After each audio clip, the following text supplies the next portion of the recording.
We're going to go ahead and get started here. Thank you to everybody for attending. I'm Gary Ross, Iowa Girls High School Athletic Union soccer administrator.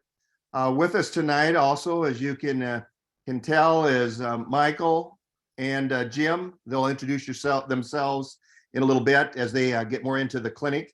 But this is our fourth clinic that we've had. We had 3 live clinics at Lewis Central, Pleasant Valley, and Hoover. And tonight is going to be the virtual clinic. On Sunday, we'll be showing this recording and making it available for officials at all. Really, this is a dual purpose for this clinic. First of all, it's to fulfill the, I guess, requirement for every 3 years for recertification, but also more importantly, to continue to learn and grow and hopefully become the best officials that all of us can become. Jim, if you want to go ahead and flip, or Michael. Come on. Great. There we go.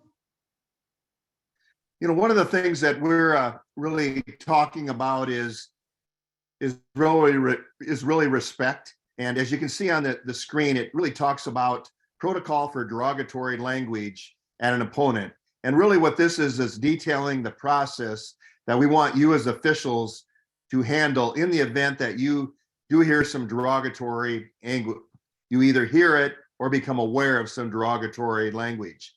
The first thing is, did you hear it? And if you did actually hear this derogatory, and really it's more respect, it could be racial, then issue a red card, and then send a report to respective association. The second aspect of it is if you didn't hear it, but you become aware of it, either through another athlete, or you become sensing that it did happen. Michael, if you want to flip that.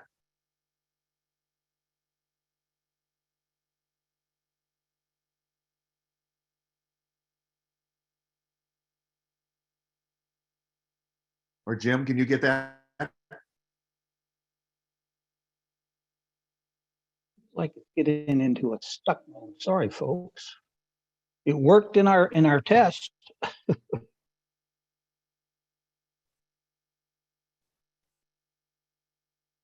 I'm going to go back to part screen instead of full screen. Okay. Just a minute.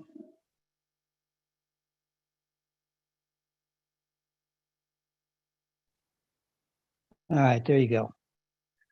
You know, so the second part is if you didn't hear it, important thing is let the player know that you will listen out for it. Make them aware that this became brought to our attention, and then the center official and dual official shall notify the sidelines. And this is an important part of communication, is make the sidelines aware that this has been brought to our attention so that they can address it to their teams in the event that, you know, number one, hopefully it didn't occur. And if it did, it'll end it at that particular point. But a key part is communication with the sidelines. Okay, Jim.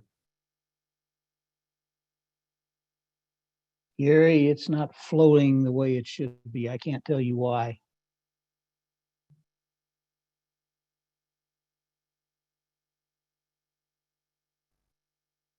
We'll just see.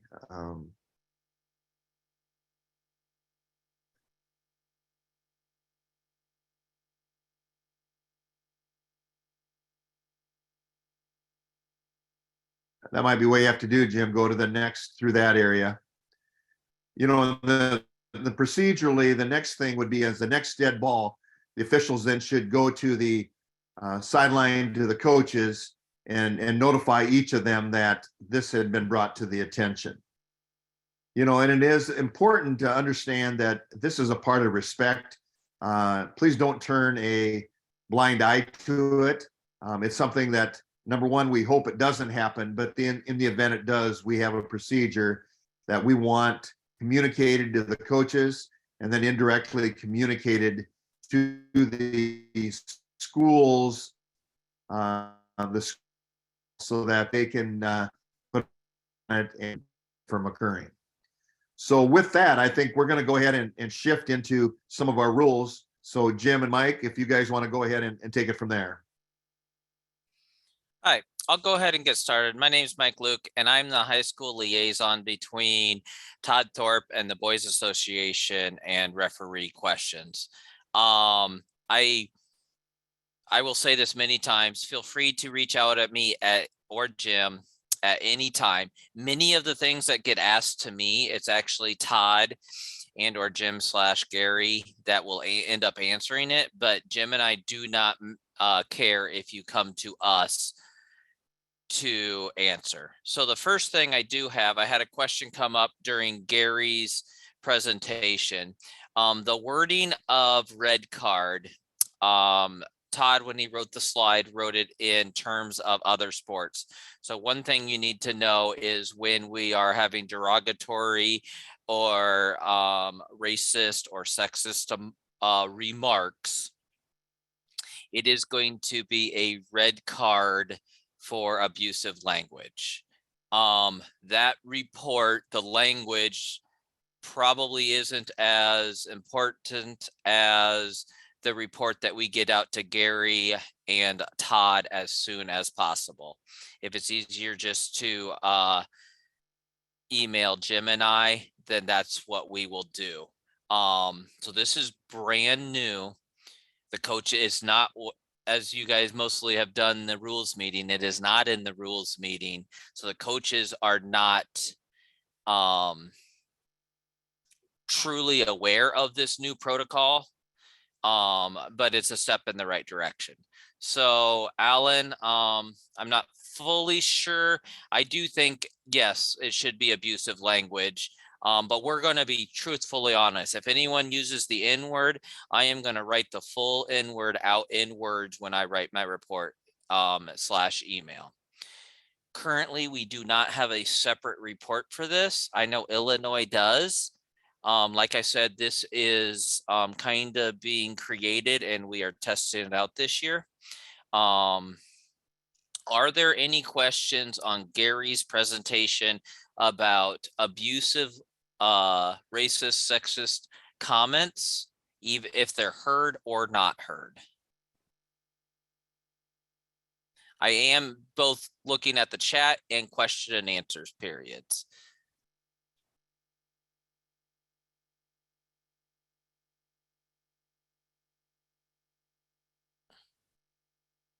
Okay, and if I move on too quickly, I will go circle back and answer these questions. All right, so the rules changes that we're under right now, I don't want to spend more than 5 or 6 minutes on because it is in the rules meeting. I basically want to open up a forum to see if there's questions. So the hair adornments has now changed that the beads and things are acceptable if they are tied up tightly. Okay, if they are loose and flopping around, they are not. Go ahead, Jim. Needless to say, we can't have jewelry in the hair. And moving on to some of the other rules. I don't know the purpose of a goalie not being able to throw a ball into the opponent's goal and score a goal. However, he can score against his own team. Not sure where that came from. Reminder that both offsides and handball is now determined by the bottom part of the armpit. Penalty kicks. We have a chart that summarizes as well. Technically, the new rule change is if the ball is kicked backwards, then it's an indirect free kick out. Any other time a goal is scored, it is a retake. It doesn't matter who was, if the offense scores a goal, it's a retake. If the defense does this, we have a chart on that. The corner kick was finally caught up to the rules that is 10 yards from the corner arc. Moving on. Socks, this came up last year a lot. It was in the rules meeting and hopefully it hit your test. If the sock is modified by cutting off the foot of the sock, any visible material above the ankle must be a similar color. I did my first game last night and I kind of saw it, but it was all pushed super low, like less than an inch. So I did not deem it as an issue, but if they're trying, white must be white, dark must be dark. Offsides, we have now caught up to the rest of the rule book that they need to be seeking an advantage. The points of emphasis, sportsmanship, that was kind of directed to the coaches a lot. Pay attention to time wasting. Penalty kicks, we have a chart coming up, which is in your book, and then dissent.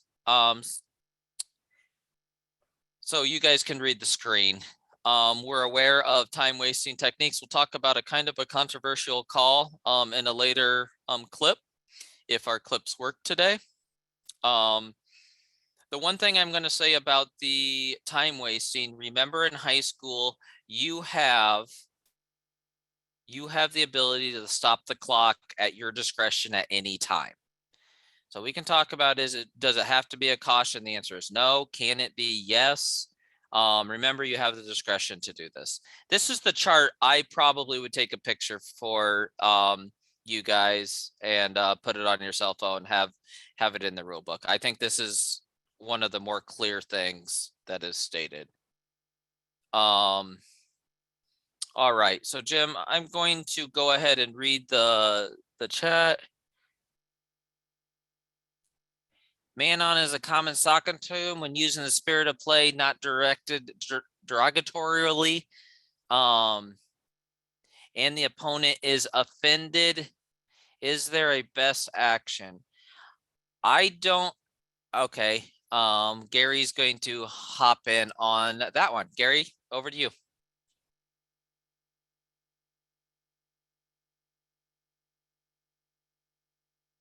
You know, again, I think the key is the derogatory, and that's where the judgment, to me, that would not be viewed in the matter of what we're talking about, disrespect in terms of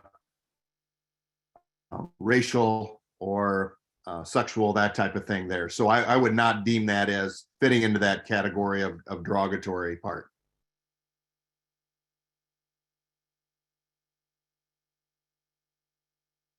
You would have thought after a year and a half teaching on Zoom, I would know how to do this. All right.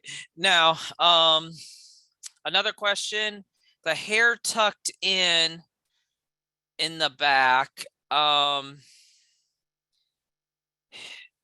It says it's legal according to the high school book. I'm afraid that as soon as that comes undone, it's no longer legal. So I would try to talk the player into getting it tied up properly. Technically, according to the book, it says it is legal. I'm definitely sitting on the fence on that question. Okay. Mike, I'll interject here on that one also. Also remember, you know, if you feel it's unsafe, you have that as your catch-all under Law 5 in regards to you being official. And you then could deem that something needs to be done in order to make it safe, which at that point, tie it up and we'll be ready to go without making a lot of mountain out of a molehill situation.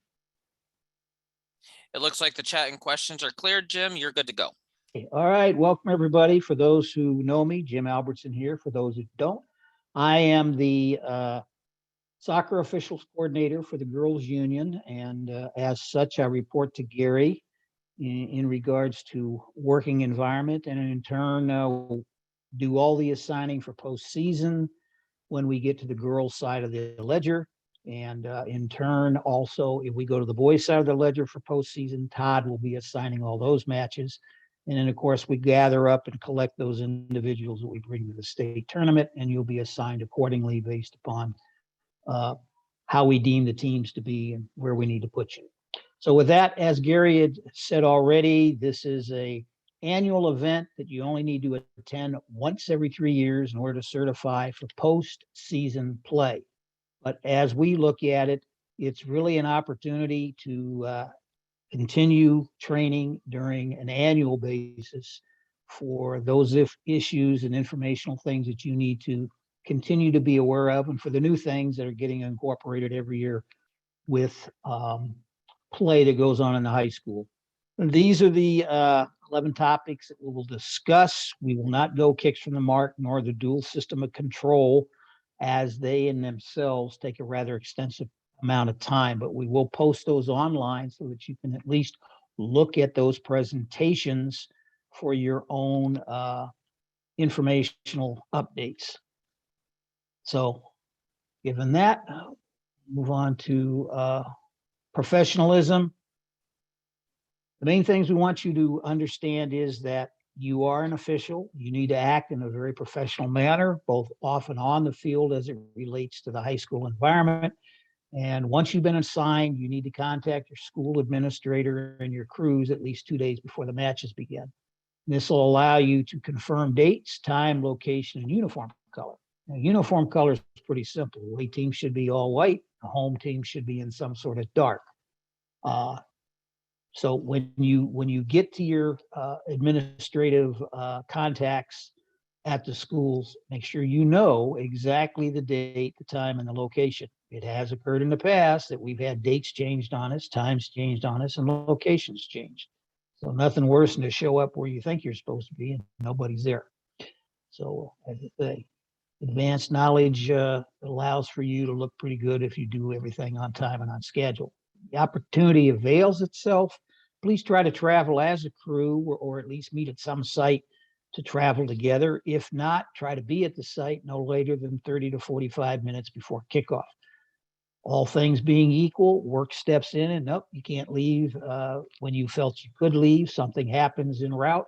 So make sure you do contact the other crew members and let them know if you're going to be late, whether you are the referee in charge or if you're the assistant referees. Once you get there, introduce yourselves, of course, to the local site administrator, identify who it is, and ask him where he will be throughout the match. Some of these site administrators do introduce themselves and then seem to disappear, and we don't know where they are in the event we need them. So at least try to identify that, hey, you'd like to know where they're going to be if I have to get hold of you. Make sure you inspect the fields together, conduct a proper pregame, meet with both coaches, introduce yourself and the crew. Make sure you give crew cards to both coaches, both crew cards for both the boys' side, crew cards for both the girls' side. If you can, please avoid any conflicts of interest. You may have a child, you may have a family relative who is playing on a team. And if you do not need to accept the assignment, please do not do so.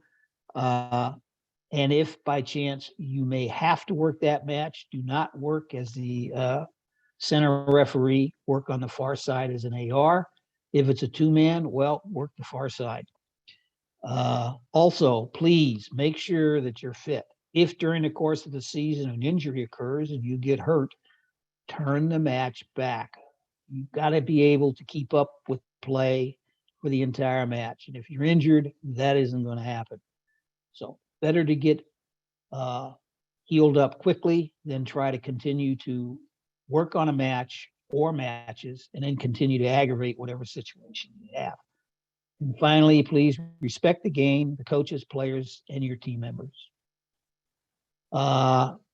Key things we want you to remember is remain professional at all times, both on and off the field, because we're always under the microscope. We're always being watched. Your body language, show that you care to be there. Coming in with slouched shoulders and like, oh, it's this team, I got to do them again. Come in, shoulders erect, body more than an attentional attitude, have a nondescript smile, if nothing else, just kind of show you're glad to be there. And that will at least communicate to the people that you're interested. Make sure your communication with the coaches and players, that is key. Be respectful, even if they're not. Don't yell, scream, point, get emotional when we're talking to both players or coaches. We have to maintain this decorum that is almost non-emotional. And sometimes it's very hard to do when the heat of the emotions stir themselves up. When you speak to them before the match, this helps to develop a good relationship. Ask how the season's going, who the star players are, you got any injuries, what's your expectations are from you, and in turn, what your expectations are for them. And let the coaches know what your expectations are. And that doesn't mean you have this punch list of things of no, no, no, no, no. But some of the simple things you can look at are, coach, there's 3 of you on the bench. I only want to talk to one person at one time. I don't need all 3 of you rotating as to what has to be said. One of you only. That's an expectation. Need you to control your benches and make sure that they stay where they need to stay. And oh, by the way, I need you to be in your technical area. Well, most of the places we go, if it has turf, the technical area is not properly marked because they're turf fields and that's how they're all made. So tell the coaches, get some cones out, drop one at to 20 on each side and say, there you are. Stay within those boundaries and do it for both coaches. They should have cones. If they don't, that's one of the few things that I've never seen a coach without. They all lay them down when they practice. Also, do your research for the game that you're going to have. Early in the season, research might not be much about wins and losses, but it could be about the previous year and where they stood in the conference and where they stood as to where were the good players and who's left and who are some of the up and comers. Later on in the season, this may make a more important bearing as to conference standings, divisional standings. Who is the heavy team? Who is the weak team? Also, does this game really have an importance in regards to winning or losing? And so that too, by having that knowledge, allows you to control and manage the game a lot better. You walk in blind, you don't know what's going on, and all of a sudden you're trying to figure out what's happening. It's too late. Okay. Make sure you do conduct a thorough pregame. The high, we all played together before, you know what to do, make me look good, and let's go. That can be part of a pregame, but that is not the pregame. Go over the things that are important to you, the things that are required. As ARs, you need to make sure you understand how the referee is approaching a match and the types of things that he'll expect from you and the types of things that you want to understand how you can best assist them. And if you show up about 15 minutes before a game, you're not going to have much time to do this. And remember, each one of these games means something to these players. This is high school. There's rivalries. There's conference rivalries. There's different kinds of atmosphere than if we just have a club game or if we're going into the college ranks. It's a lot different.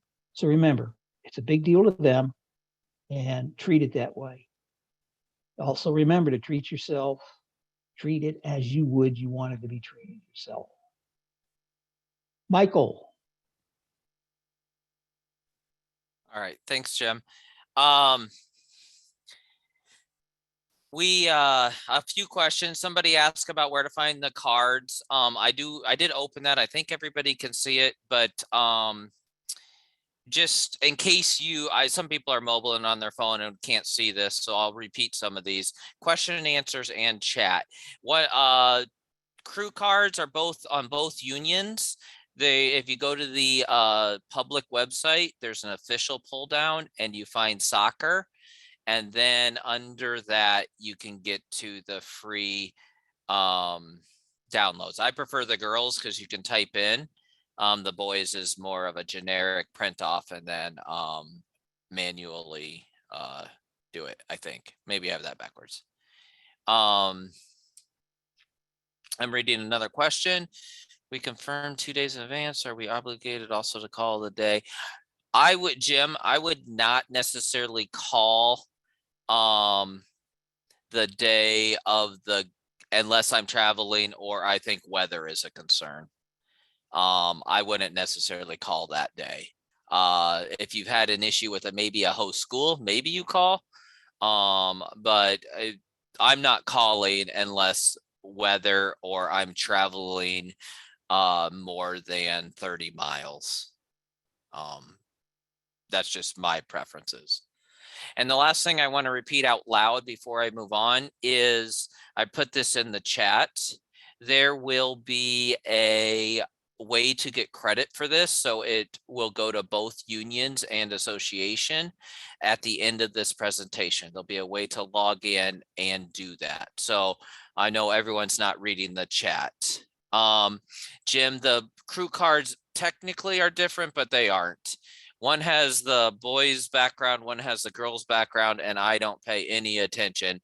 I just want them to know my name and where I'm from so they And- can look back. Same information, and that's it. As Mike says, different backgrounds, and the boys are PDF fillable. The girls, you'd have to handwrite it in. I agree, Michael. I did download the cards and just saved it to my computer, and it's been there for 4 years.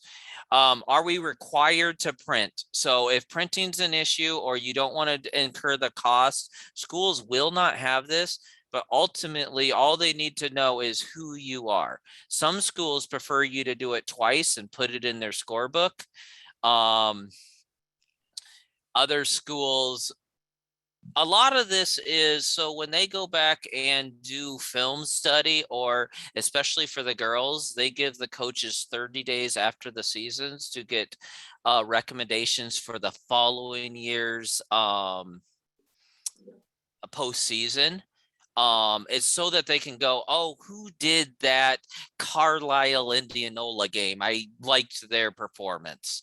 So a lot of it is about that, them just getting to know you. And even though I have done this a very long time, people, if we do our job right, they're not going to remember who refereed that game, but they can go back and look at the paperwork.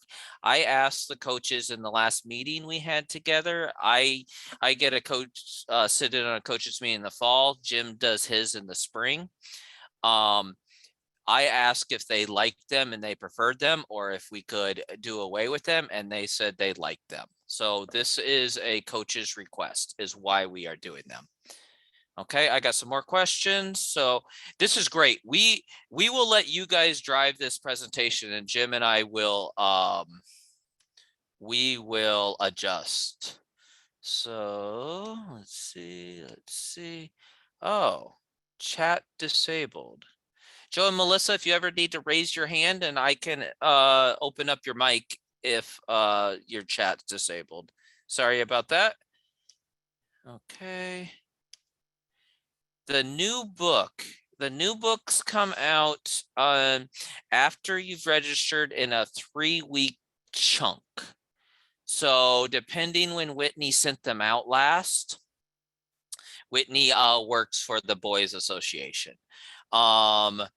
They will be sent out. They let them all, they basically are doing bulk mailing. So after 3 weeks, they'll compile everyone who has newly registered and then send them out. Okay. All right. Keep asking me questions. I am going to go ahead and go to talking on the presentation, but then I will make sure I go back to the chat and the things. So properly worn uniforms and field markings. Field markings, Jim already addressed the biggest one about technical areas. It's hard to deal with. It should not stop a game. The one thing that will stop a game that's in the rule book that you cannot play with is goalposts needs to be secured. Okay. It can be as easy as a sandbag.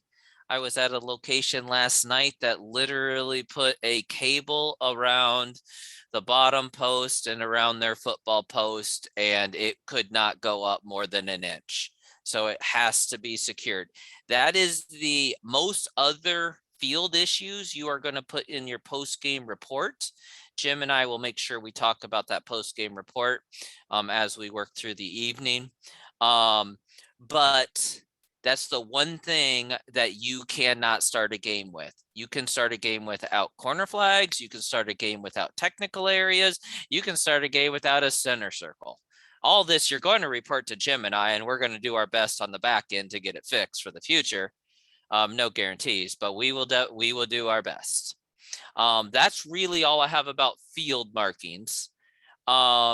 Uniforms, this is all in the rules meeting, so I'm not going to go into great detail, except for I already had a question in the chat about this, and I'm going to, before I forget, I would like to address it. Shin guards.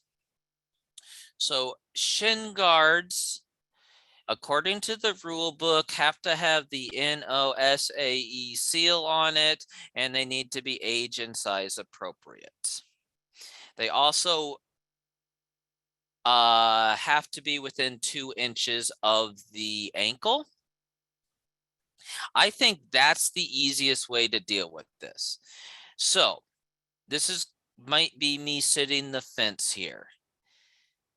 You have full discretion on, do you feel like the player is safely protected?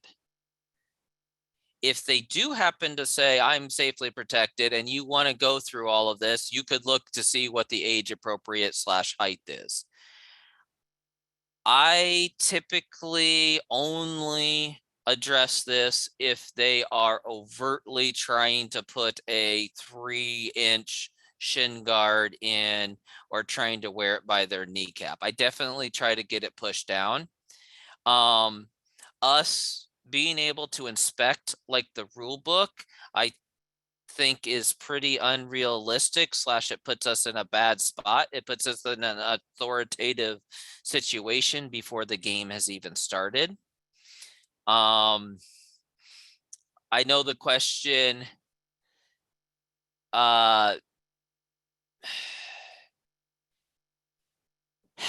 is wanting a more direct answer. Jim, do you want to comment? Because I got a question on that about how we are enforcing. You got to do is say, are your teams, when you ask the coach and the captains are there, are they properly equipped and properly attired? If you espy somebody who's wearing a shin guard that you feel does not meet the requirements that Mike has just covered out of the rule book, then at the next stoppage, you can send them over and tell the coach, hey, it's improper equipment. Does not require caution as compared to illegal equipment, and as such, say, just fix it. Make it simple. Don't try to turn it into something that if this is club, who cares? This is high school. They have a very set, defined criteria that we should follow, and you just stick with it and you will never get into trouble. They may not like your ruling, but you won't have a problem in regards to anybody substantiating the enforcement of what you did. And both the union and the athletic association will back you up on that. Okay, I am working on the chat windows. Thank you, everybody. It seems like I have that private, which is completely against question and answers. I can answer you privately and I should be able to answer you publicly, but I will make sure that anything I'm answering, maybe we do via voice. All right, I'm going to move on to the presentation. I know there is quite a few comments. I think a lot of them have to do with chat. Okay. Goalkeepers, they must be distinct color. And as you learned from the rule, if you took the test, the goal seeker socks have to be different than the opposing field players. It's that simple in high school. Tape and stays, they are supposed to be similar color as the socks. Take that what it is. Blue is blue to me. Red is red. It does not have to be the same shade. Let's go ahead and move on. This is kind of covered in the rules meeting. Undergarments, I will mention again because it's always an issue.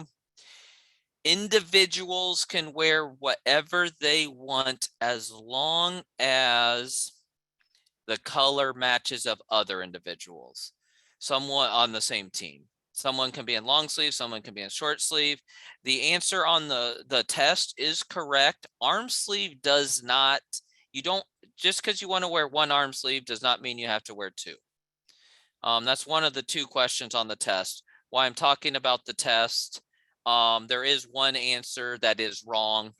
If you missed it and it referred to question 3331E, that was my mistake when I was editing the test. someone being sent off from the bench. Anyone that has already previously been checked in should have been the correct answer. And I was wrong on that particular answer key. I will check the chat as soon as I'm done with this next section. Coach management and rapport. This is kind of dear to my heart. I'm not going to read the slide to you. It's a passion of mine. I really, really, really dislike when referees thinks they're better than the game. When referee says, I am completely in charge. We're a part of the game. Coaches are part of the game. Players are the game. And I suppose fans are part of the game if they have to be. Please be approachable. I'm not saying that when a coach wants to yell that you have to listen at that exact time. But when they're asking a question and it's down or there's a throw in or there's a sub, why like turn our back? Why not answer a question? Sometimes we call a call and we're like, I hope I got that right. And then the coach chimes in, right? Like, it's okay to be honest. It's okay to maybe admit to a mistake. ARs, you're in a kind of a weird situation because a lot of times you have the same view as the referee. How you answer matters. Coach, I have the same angle as you. He had a different angle. He was closer. I'll talk to him at halftime. Coach, I hear you. Things like that. That most of the time, I would say 75% of the time, coaches just want to make sure they've been heard. So it's okay to be like, Coach, I heard you. It's one of my favorite thing. I always just point to my ear and then I give a thumbs up. Not that I agree with them, that I heard them. I know this is in the rules meeting. I did want to talk about it again tonight. We're not bigger than the game. Okay. I think that's my main point on there. So Jim, I think I'm going to go through the chat as I believe the next segment's yours. If Then I'm I will remembering just correct. kind of cover this here. Okay. Main things to remember too, each game stands on its own merits. You've done the match.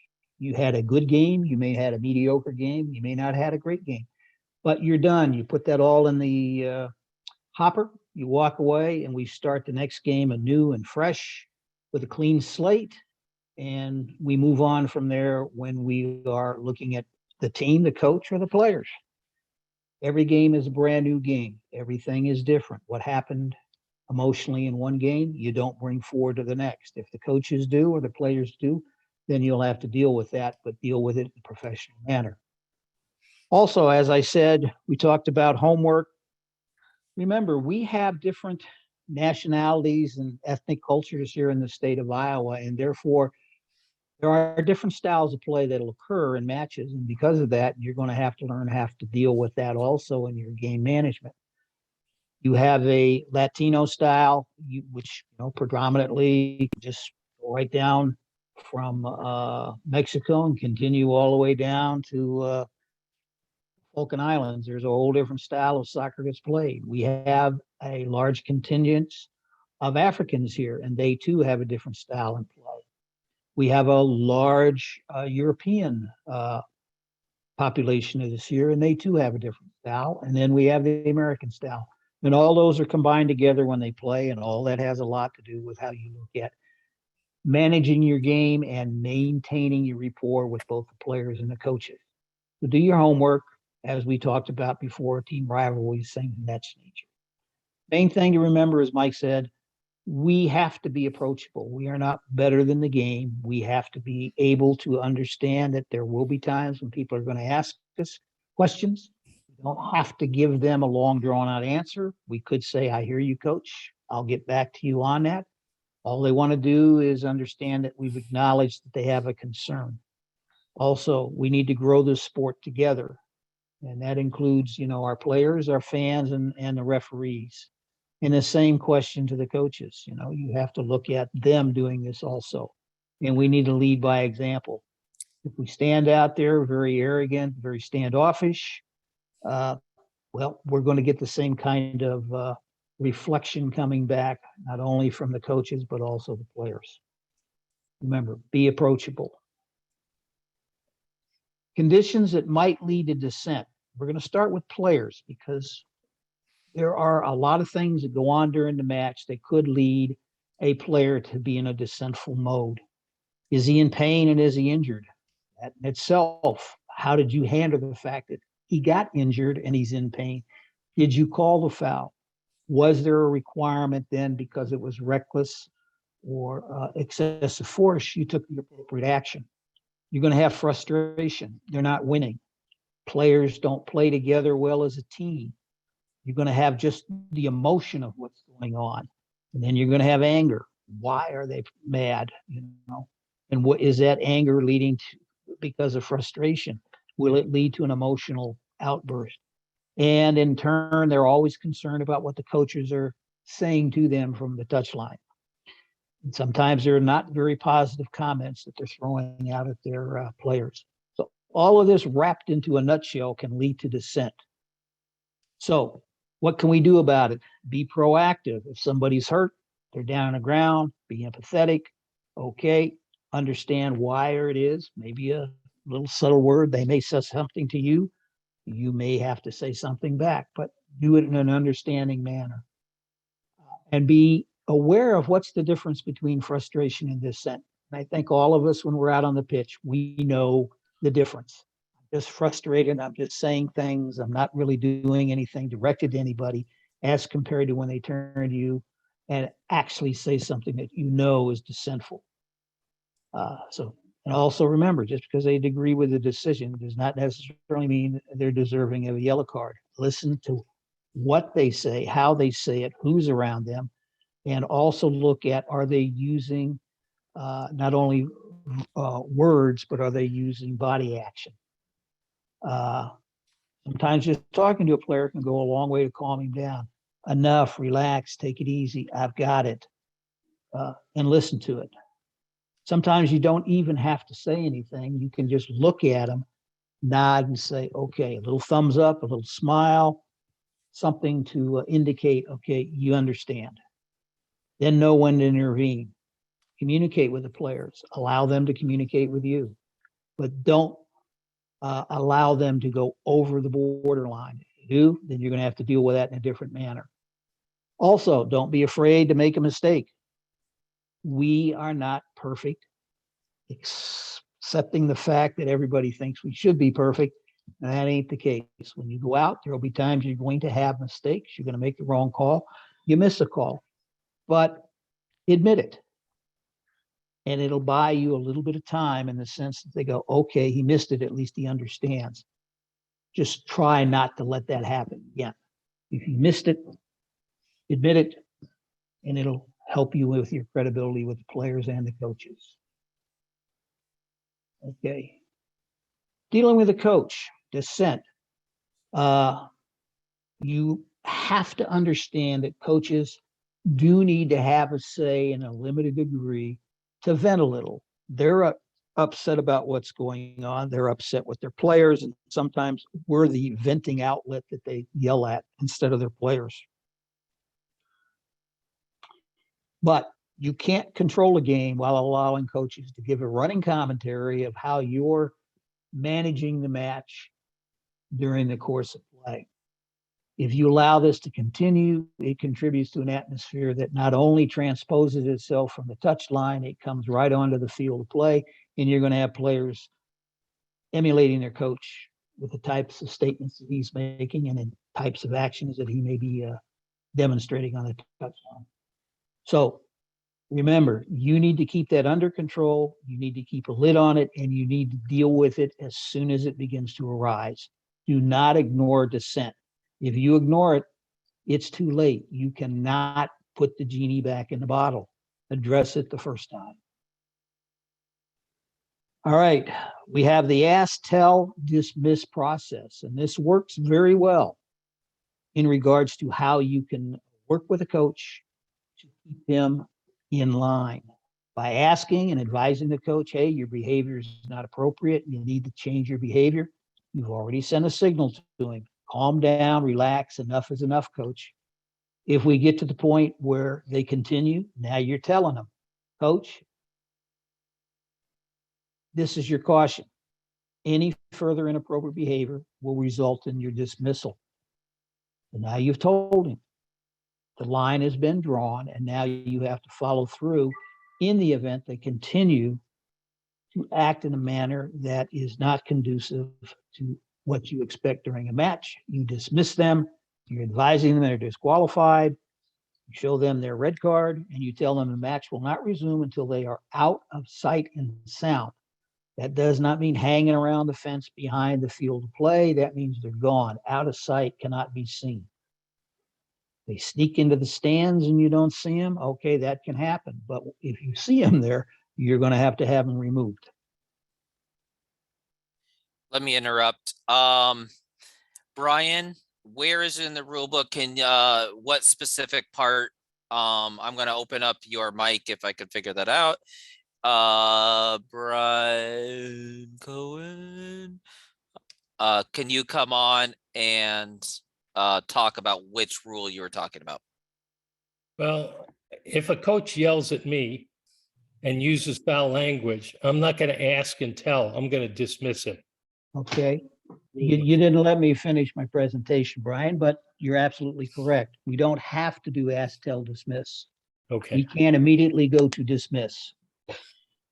These are just steps to take to build in the process. But like any process, we can start at step 3 and never go to step 1 and 2. You're absolutely correct. Okay. I just want to make sure that's understood. Yes, yes. Just hadn't got to that point. I was leading into that next, but thank you for the input. Okay. Also, if we have to dismiss a player, they do not leave the bench area. These are minors. They have to stay on the bench in control of an adult who's supervising them. And we would not be able to do that if we sent them to the locker room, to the bus, or someplace else. So just remember that. If we are having continued issues with this player, then you have to talk to the coach and say, get him under control, or we'll have to suspend at this point in time the match until you do get him under control. All right, this is yours, sir. Yeah, I'm going to go ahead and clean up the chat. Guys, I continue chat, question and answers. This is wonderful. Like I said, I'd rather you guys drive this than Jim and I. So I do appreciate all this. Joe asked, some schools are starting to say rosters are only online. At this point, it is according to the rule book, they needed it printed out. This got brought up, this will get brought up again last year, or it was brought up last year in the Coaches Association. It was brought up again this year, or it will be by me. When this happens to me, it may not be the right approach. I do not make them handwrite everything. I basically say, coach, okay, we're under the understanding that if I need a player's information for any particular reason, you're going to give it to me, correct? To make sure it matches the online. That's me as a referee talking. According to Todd, who is on vacation, it's still in the rule book that they are requiring it. So coaches still, and it's in their rule book that they are expected to have it. I'm not stopping a game if they don't. I'm just communicating with the coach that make sure we are on the same page. Where is my cursor? Okay. So, crew cards, no, they're on the public website.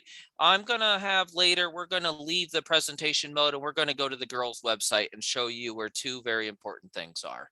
Not on Dragonfly. There's not a good place to host files on Dragonfly. We also hopefully will be sending out the link for the referee reports via chat via Dragonfly. Once again, those requests have been made at the association letter. Goalposts are weird. Now a lot of them are raised off of the ground and they're in the ground, but there's an inch or two off the ground and we have wheel issues. We're not going to stop a game as long as they are secured and cannot knock themselves over. We aren't going to. John brought up that there was one that was a good 8 inches off the line and they couldn't fix it in the moment and the coaches agreed to play. That's exactly how I would have dealt with it. Coaches, hey, we know this isn't right. We can't fix it right now. Do you want to play since it's the same for both teams? That's exactly how I would have addressed it and I would have played the game. Chat, I think I fixed. Okay, so there's the Q&As that I have right now. Yes, we do show cautions to coaches in high school. Okay, and then we do show a red card or a yellow, red, if that would be the appropriate second yellow card. And that could be to any of them. Okay. All right. This clip. So I'm back to the clip. If we can get it to go, Jim's going to start it and we're going to watch. I would like to address that this is a 2-man system. This was a gentleman and a young man who had not had very much referee experience. So my focus isn't on the lack of experience / maybe positioning could have been better on this 2-man system. It is about right there. That was the gentleman's second yellow and he's getting a red card. So I'm going to go ahead and not talk for about the next 45 seconds. Tell me what went right. Tell me what went wrong.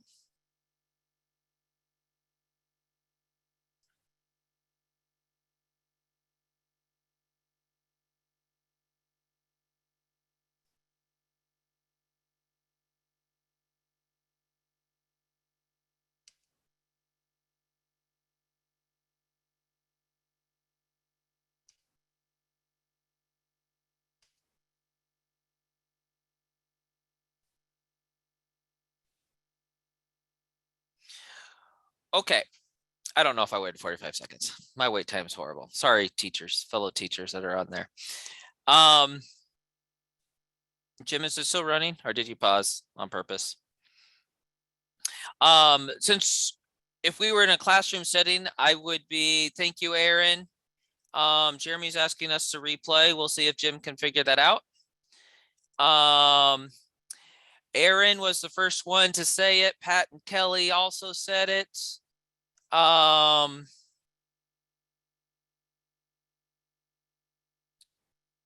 The explanation is too long. If you notice, we have only played half this clip. This clip goes on for another 3 minutes with them explaining this call. Okay. When we replay this, it's not so much of the decision. Right there is what ended up being the caution, the push in the back. It was this player's second caution. My biggest concern was 2 things: the length,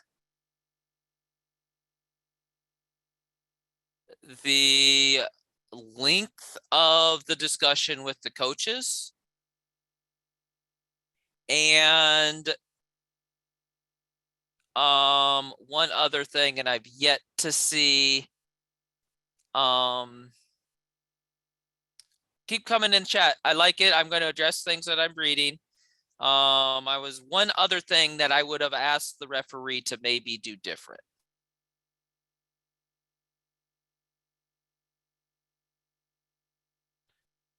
And I'm going to go ahead. This is online system, so my wait time is going to be poor. I would like to uplift Morgan. She said 3 coaches versus 1. If I have this situation, I ask the other 2 coaches to go ahead and step away.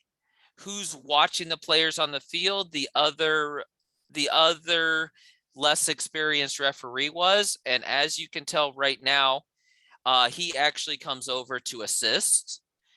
Would have it been better for the referees to turn and have this conversation so that they could watch everybody?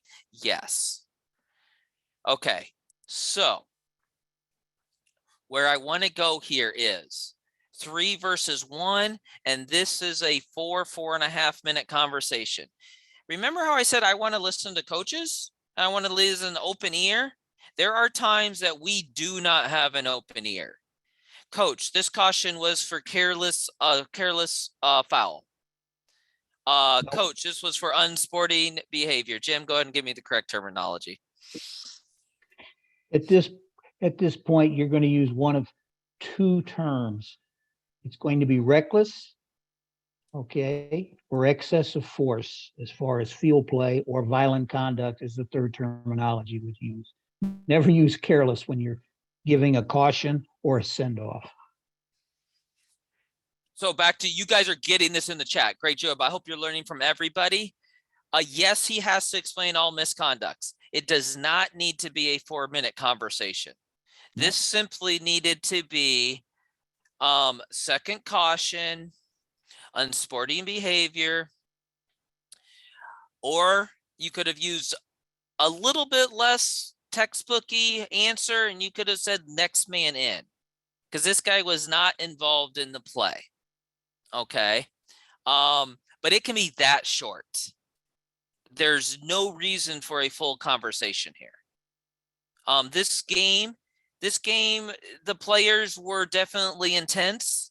It had some issues, but that's beside the point. We can all learn. I do need to point out, we have a lot of videos here. We're never going after a referee or referee position. We're all trying to learn. So when you see me later, if we have time, it is what it is, right? I should have said that earlier. You have to report the reason for the mistalk. You do not have to explain it to them. That is correct, Jeff. Red cards. Do you need to have the other referee over there? I would say no. Most of the time, no. In this case, it was taking a long time, and I feel like the other referee felt that, and he was coming to give assist. But standard red card should be just a report. This was excessive force. This was violent conduct. This was second yellow for this. I don't need the second referee. The only time I want a second set of ears is when Gary was talking about sexual, racist, abusive language. I would like everybody to hear the same message, so I would like someone else to hear exactly what I'm saying. Okay. You got anything else you want to add to that, or? I'm still Wanna in move on? the chat. One more thing. Yes. So TC Smith, let me be correct. We are supposed to tell them the reason, but that doesn't mean it has to be a dialogue. Okay. That 4-minute dialogue isn't going to get us anywhere. It can be very, very short. Okay, perfect. Guys, I am going to let Jim take over. I am going to address and maybe type answers in. Thank you for keeping the chat going, guys. Online, it's a little bit harder, so we do need your input. I love it. Keep it going. And I'm going to pass this back to Jim as I continue to read the questions in the chat. Okay. Moving on to inappropriate fan behavior. This is nothing new. We've had issues. We've dealt with issues in the past. We actually managed to make it to national TV because of one incident 3 years ago. That was handled the correct manner in the correct way. But at the time, everybody got upset because, we remove fans from the stands because of their actions. So this is the format that we want you to understand in dealing with fan behavior. We're at a youth and scholastic event where parents should be setting the standard for behavior, as well as the type of behavior that we have within the classroom. You transport that back out onto the pitch. Some teachers are very good at doing this. Some other teachers may be a little more lax in doing this, but the intent being Once we're on the field to play, there is a set standard that we want to follow. Anything that is addressing a player, deal with it. Fans, making commentary to players, whatever the verbiage may be, we need to deal with it. So you speak to the site administrator and you have them take care of the problem. Do not let it go. If it escalates, you definitely got to take care of it. You do not get involved. You don't speak to the fans. You don't do anything other than, Mr. Administrator, here is the issue we're dealing with. We need you to go over and please take care of it. And once you've taken care of it, we will then restart the match. You both express this to both coaches too, because they're going to hear the same stuff. They're going to be seeing the same things, and they too may be rather frustrated with what the fans are doing. And it definitely is going to get into the players' heads in some cases. Any racial slurs, again, we do not let that go. As we said earlier in the presentation, we deal with that immediately. Any threats of violent or bodily harm, same things. A lot of people make a lot of commentary in the stands, but then when confronted with actually having to deal with what they say, they tend to become cowardly and back away very quickly. If it requires that you may have to have people leave, then you have the site administrator have those people be expedited out of the stadium. If we allow this to continue and don't deal with it and have the administrator deal with it, it only gets worse.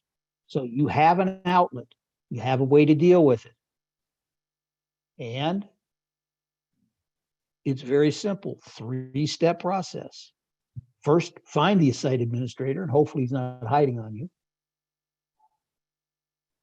2, explain the issue very clearly, what it is that you want him to deal with. And 3, wait for the administrator to act and correct the action and the issue before restarting the match.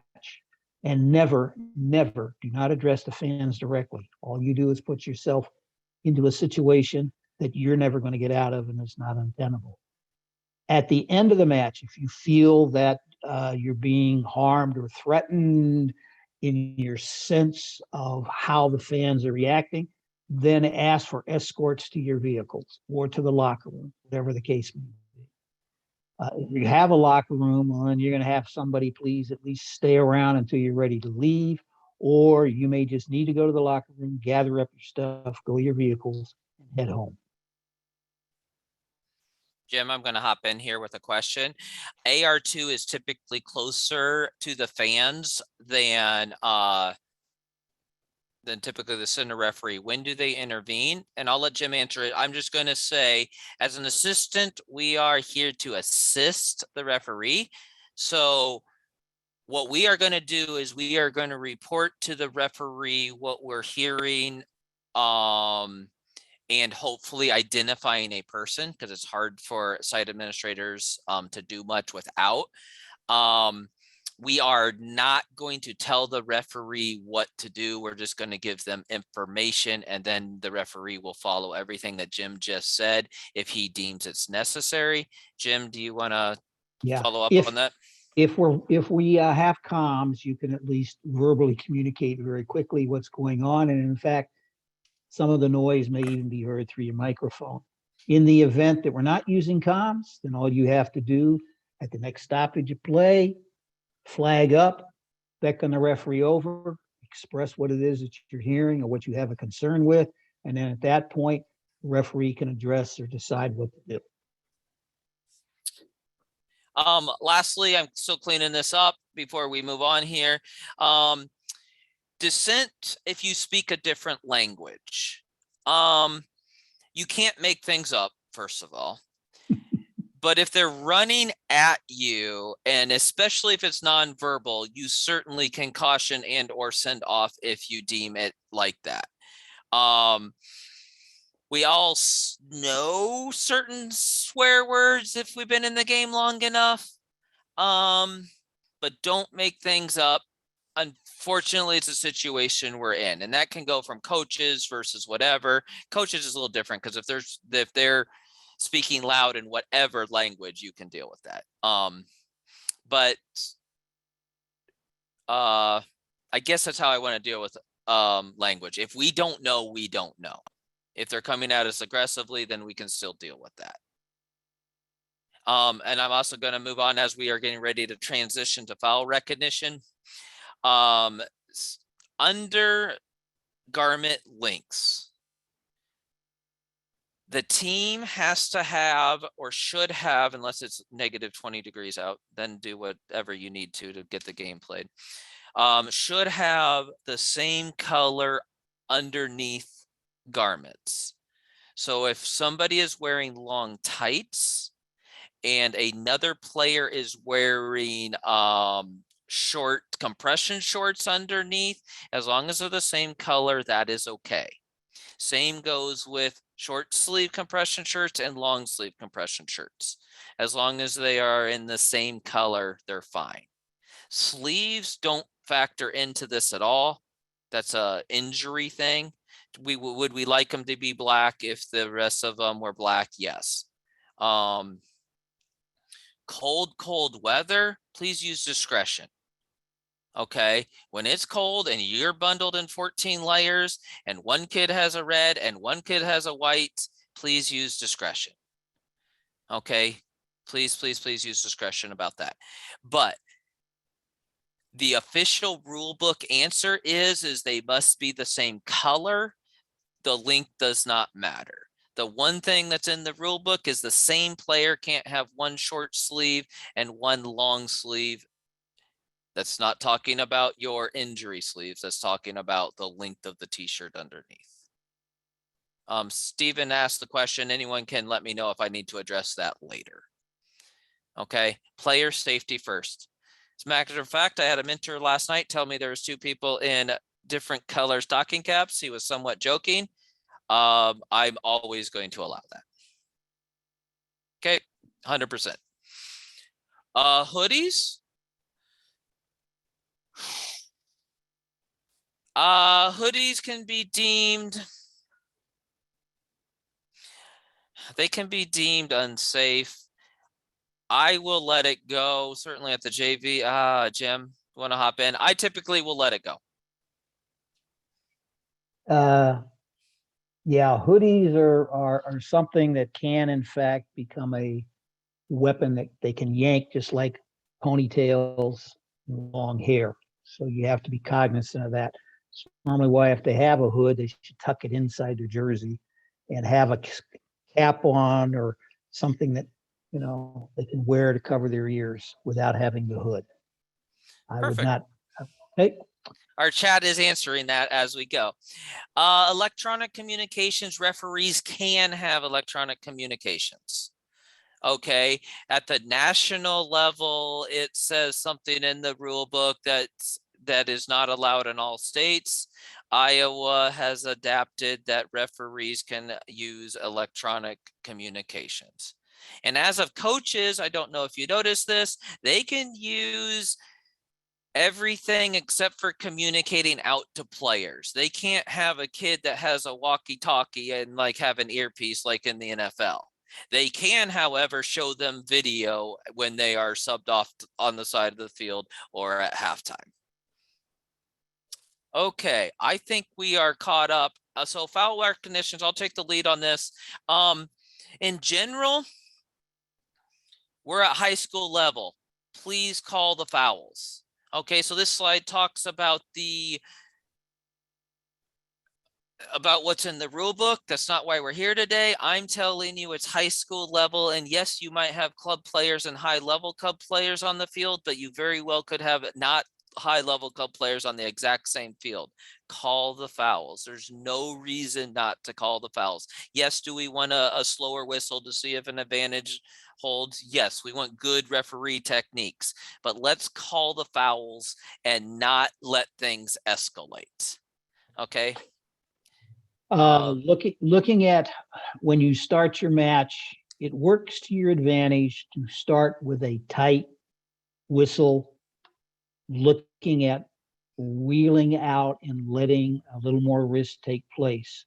If you just start the game and let them go play and then finally call whistles, you're a little behind the curve at that point in time, especially with high school.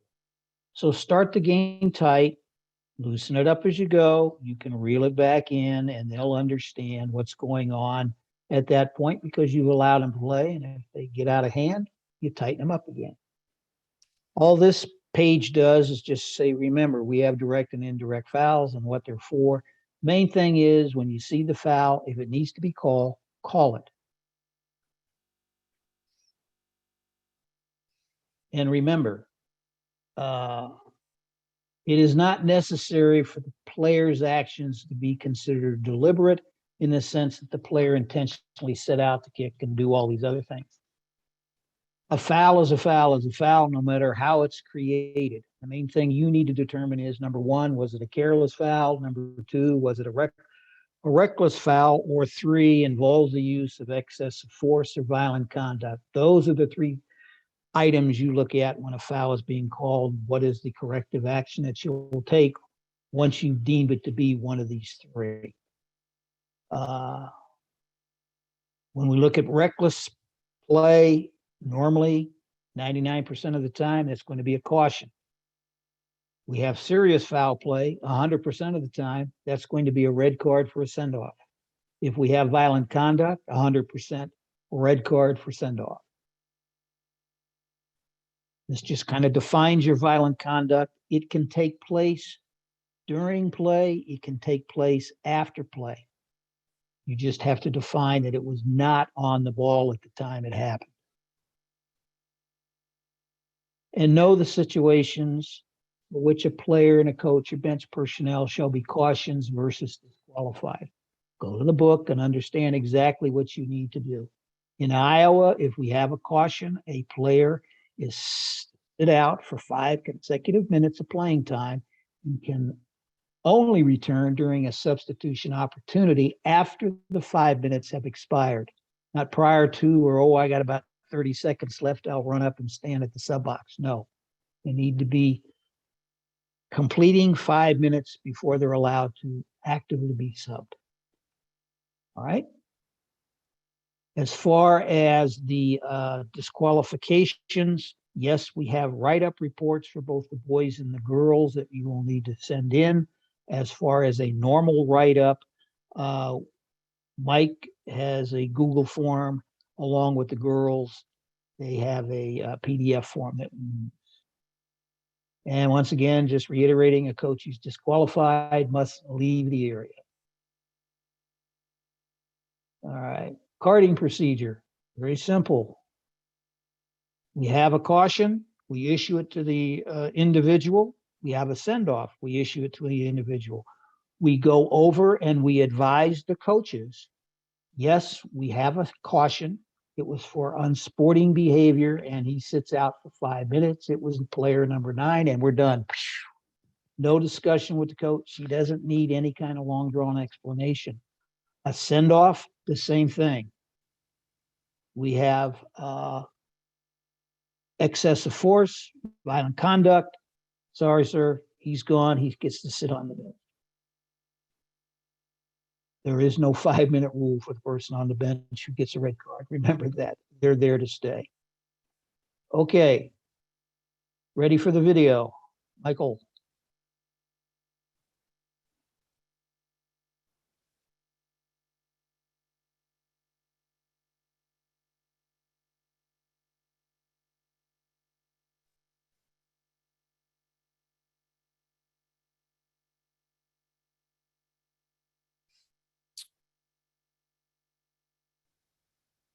Remember, we're in the carding procedure section.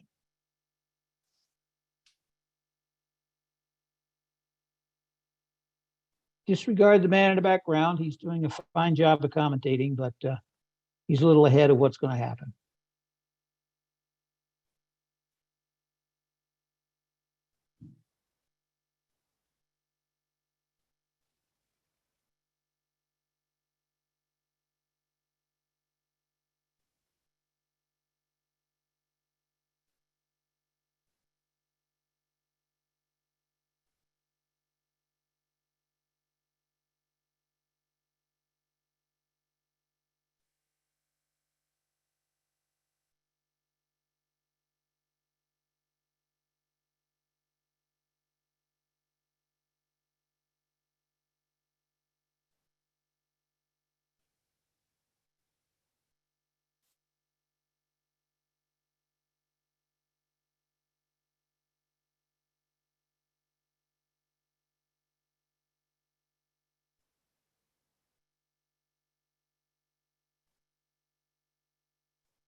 Okay, so was a little bit choppy with the Zoom version of this.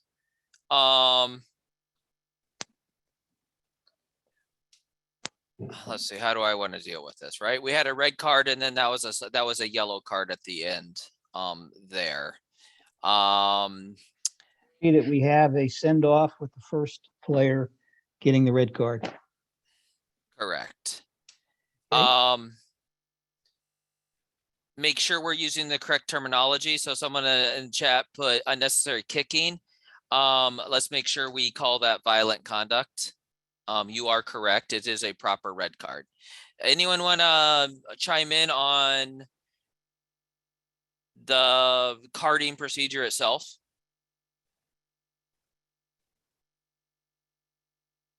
Would we be in agreement that you think he did it in the proper format, timeline? He didn't take a lot of time.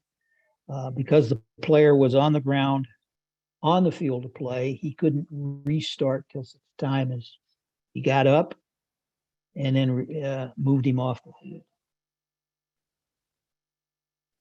I agree to TJ. It took a while for him to try to stop the clock, and it didn't help that the clock operator didn't stop it for about 3 or 4 tries.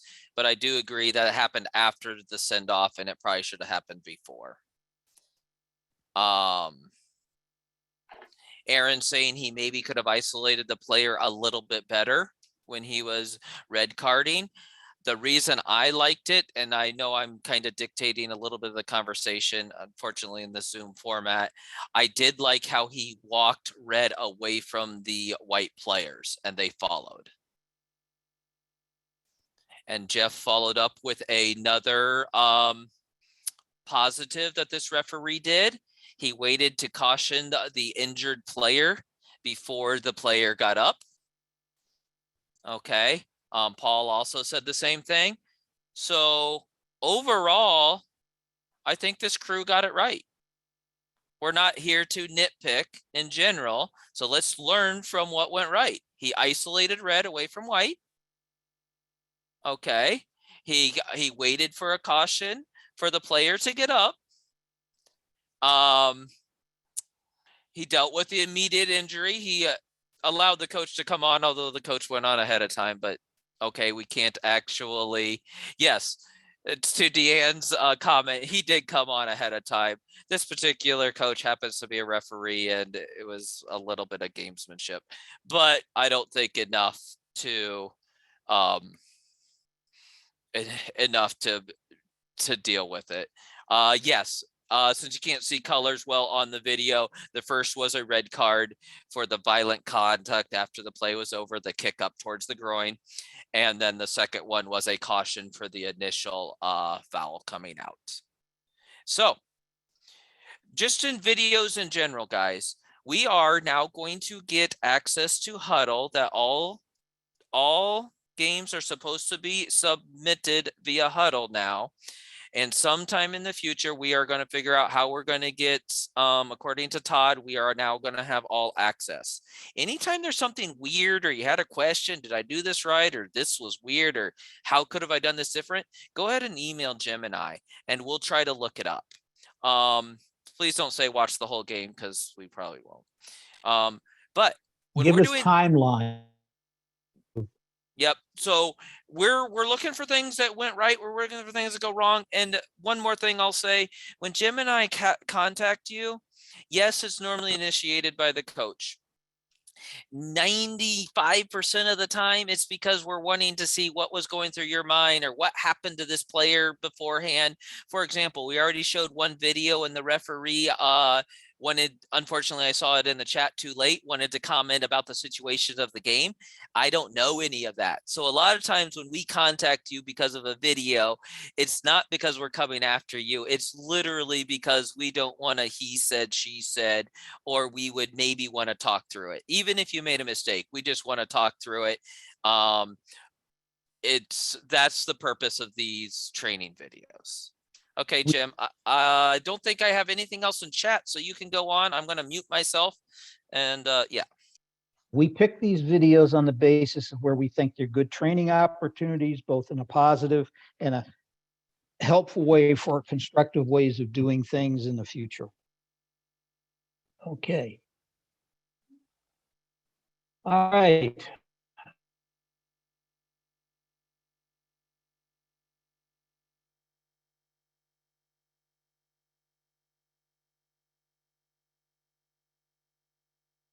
We have a pinch here, a pull here, a push here, and a possible push here. Jim, This I'm one- not, Jim, I don't know if it's me, but I'm not now. I just got the video to catch up.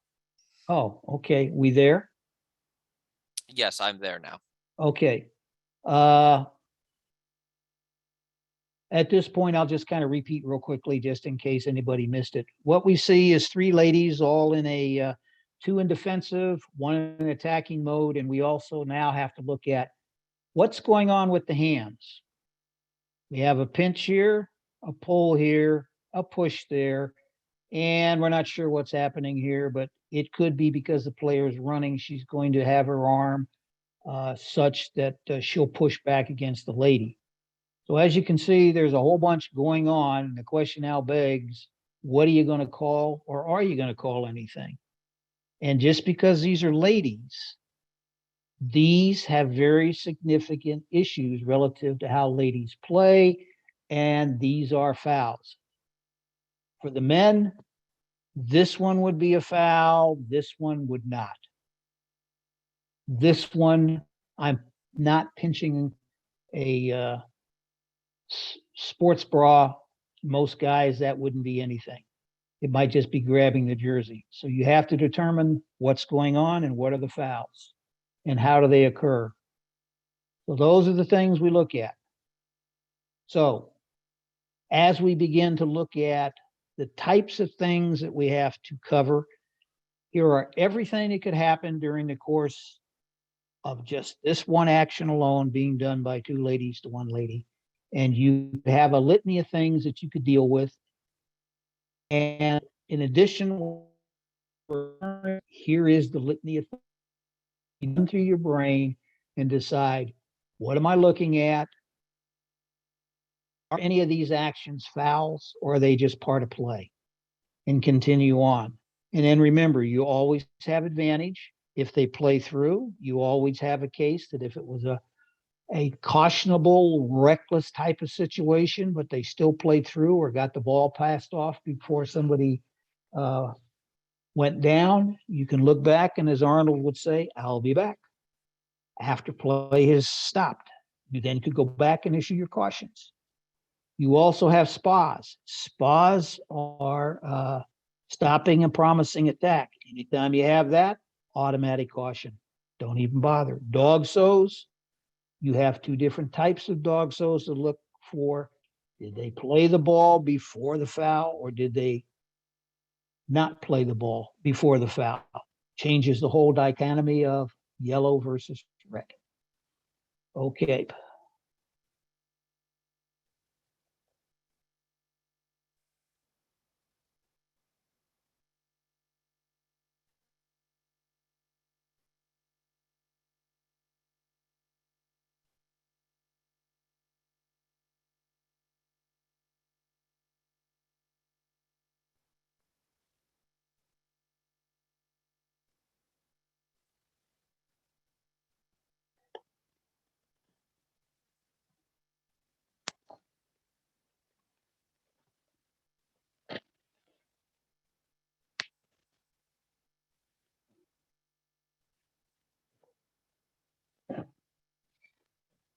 Okay.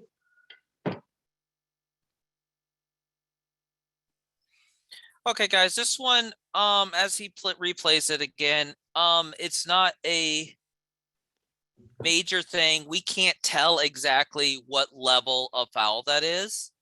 It does seem like the players don't overreact. It's at this point where he's checking on the players that Jim and I are okay with. It's this next part, and maybe Jim and I are being picky today, but what would we like to see different here?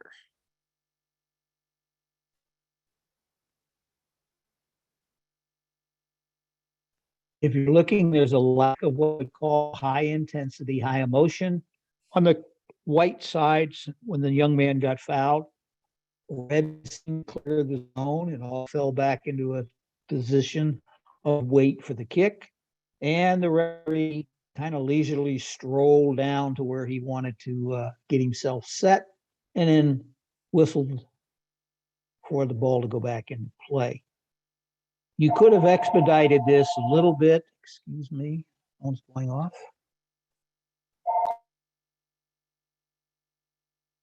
All right, good job. Yeah, that was it. We've just felt like maybe a little bit more urgency getting in play if it was an intense foul. I like maybe it's a verbal warning because the way White did kind of react. I liked the comment in the chat about not turning our back to players. So when he was checking on the player, he had zero vision of the field. Right. Okay. I like it all. I think we can probably move on. Okay. Jim, is everything okay with that phone call? Yep. Okay. Always love it. All right. On. There we go. We're going backwards. Let's go forwards. Come on. All right. Watch this next one.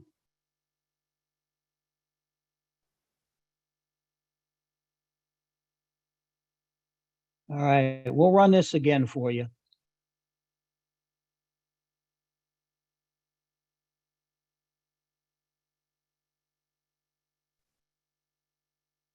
And I'll do it one more time.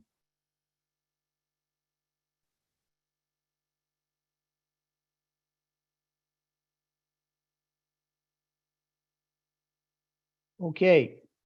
I will say it was too choppy for me to see our main point here. I don't know if that's me or if that's everyone that's watching. But I could not see that, but go ahead.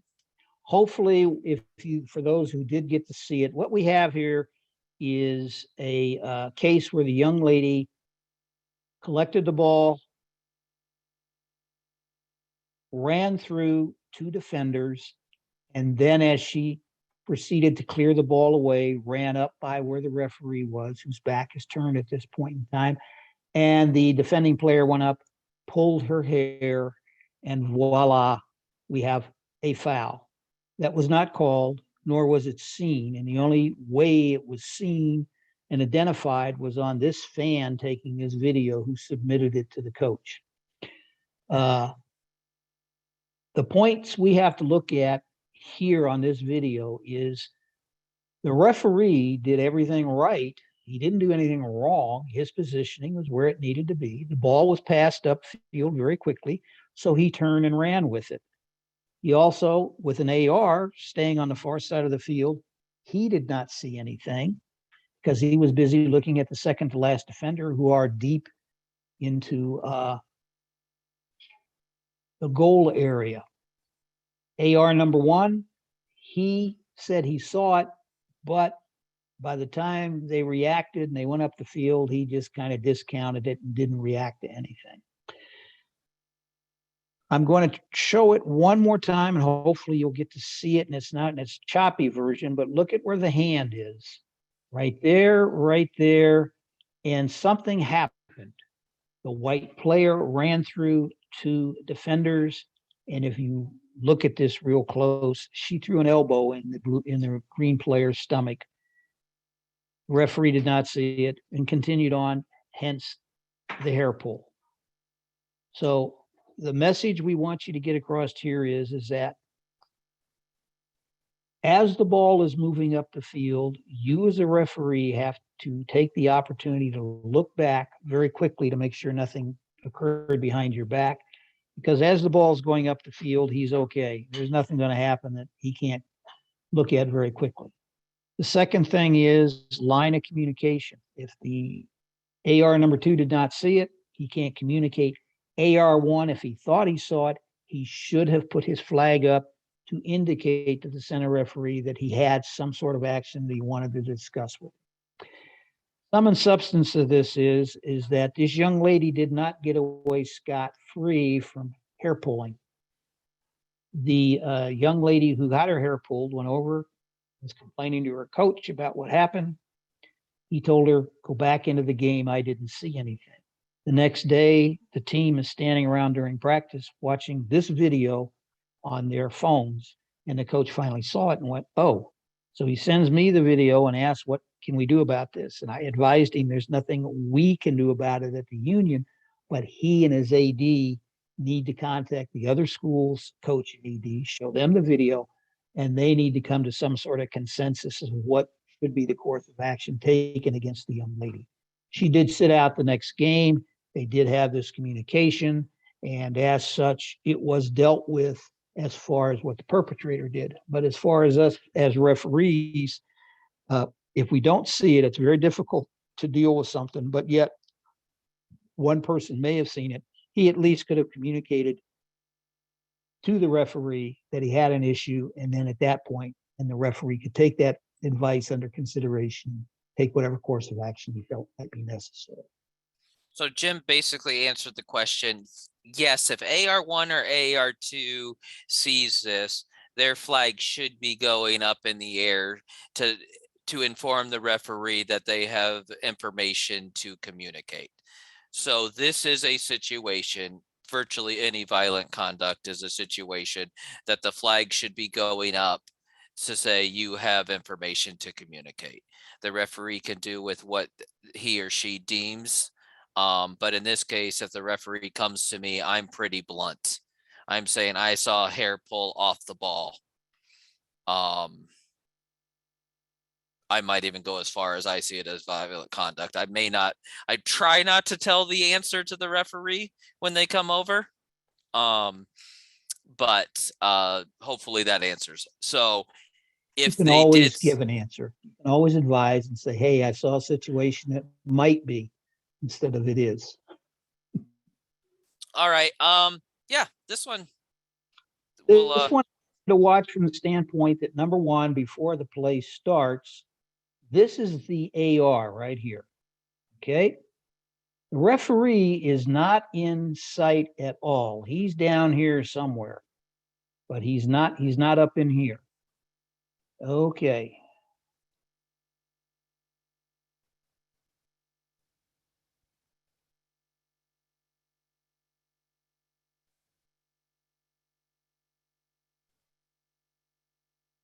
All right. Here they are. There's the player. We have. Okay.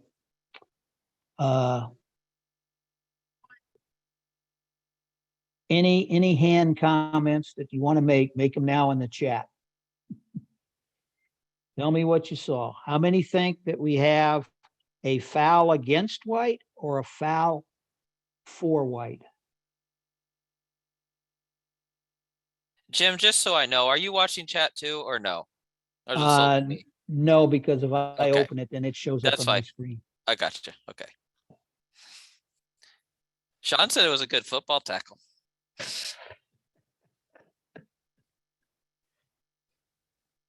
Yeah, it is a good football tackle.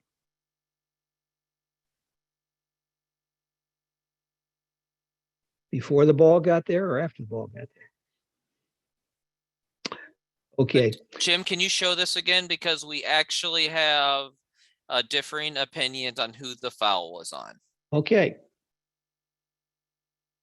All right, here comes the dark player attacking and jumping into the white player. That's what you should be seeing. We'll run it again. It is a very short clip.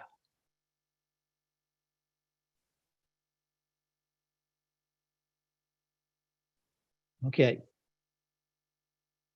So, anything else, Mike?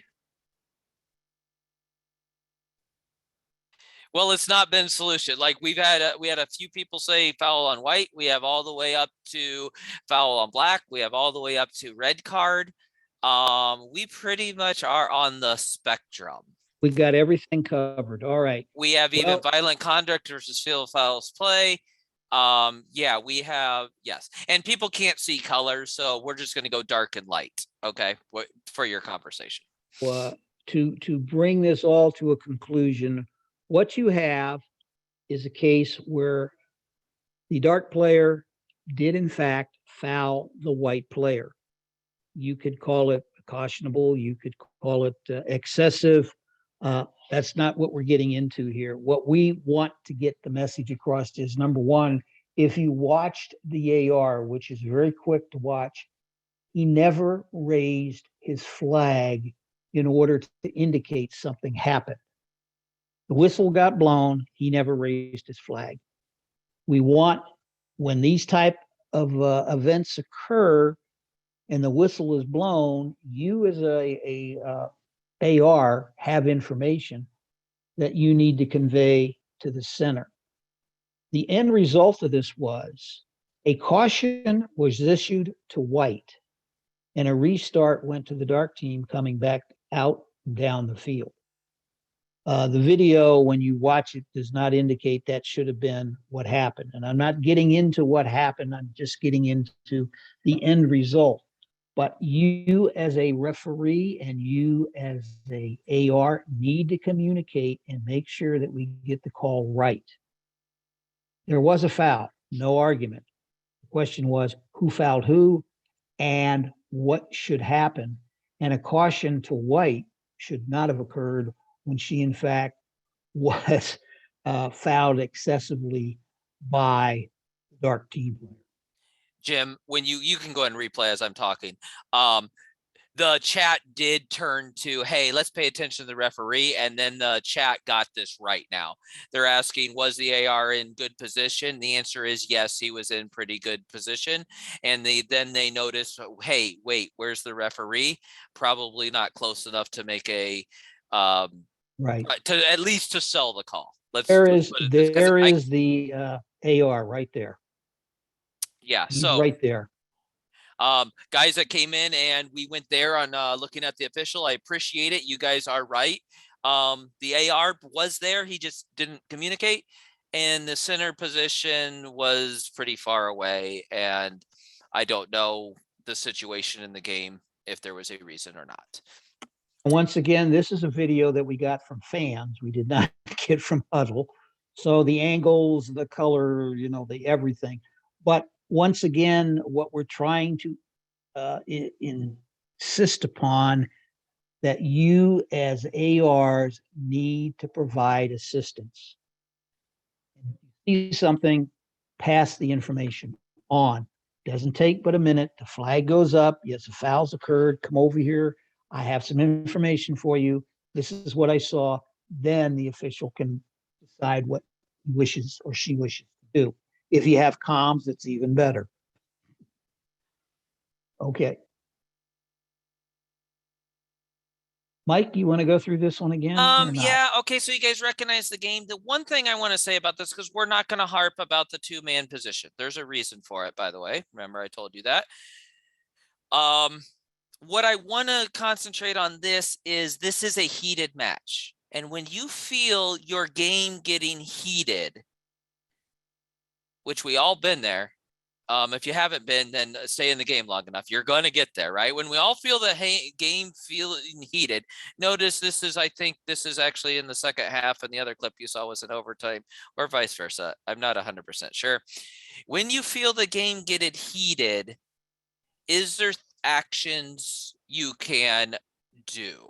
So this clip has 3 things that we can kind of worry about. We're not worried about nitpicking, but I'd like you to pay attention to my preference there.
Okay.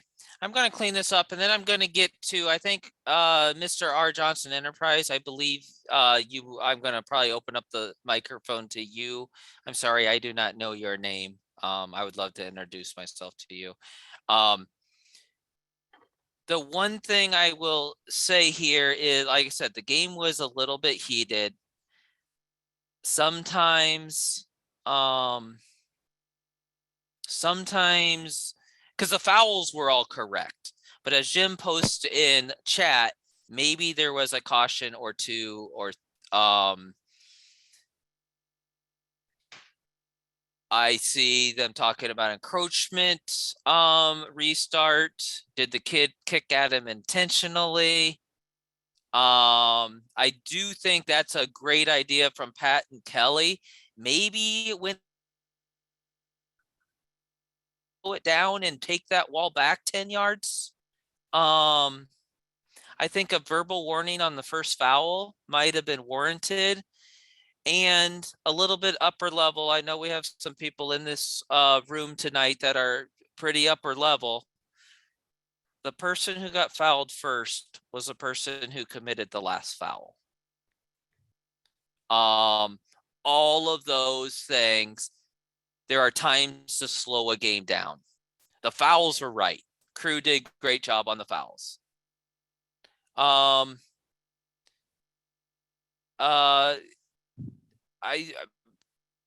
Mr. R. Johnson, Enterprise, I don't know if you were trying to speak about this game earlier. I would love to hear your voice if that's true. I don't see your name, but I saw you in the Q&A.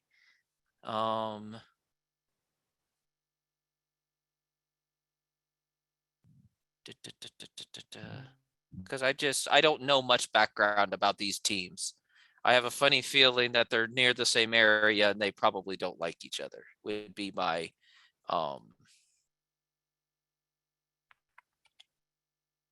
okay, does anyone want to speak about this game, or maybe I misinterpreted the let's see, open. Okay.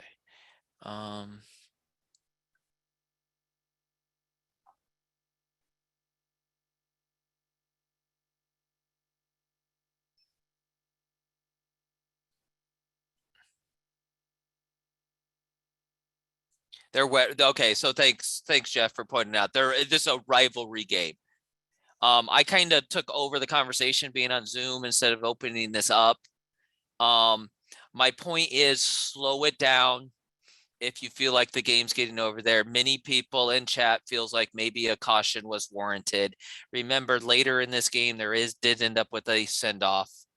I guess that's my advice here. Does anyone, if you want to raise your hand and speak on this, or maybe I misread that this was the game that somebody wanted to talk about. Jim, any comments? No, I think you've kind of covered all the points. One thing that you need to look at when we do this, even though it's a two-man, do try to get a little more separation between you and your fellow officials so that you can have better angles of view as the ball is being played.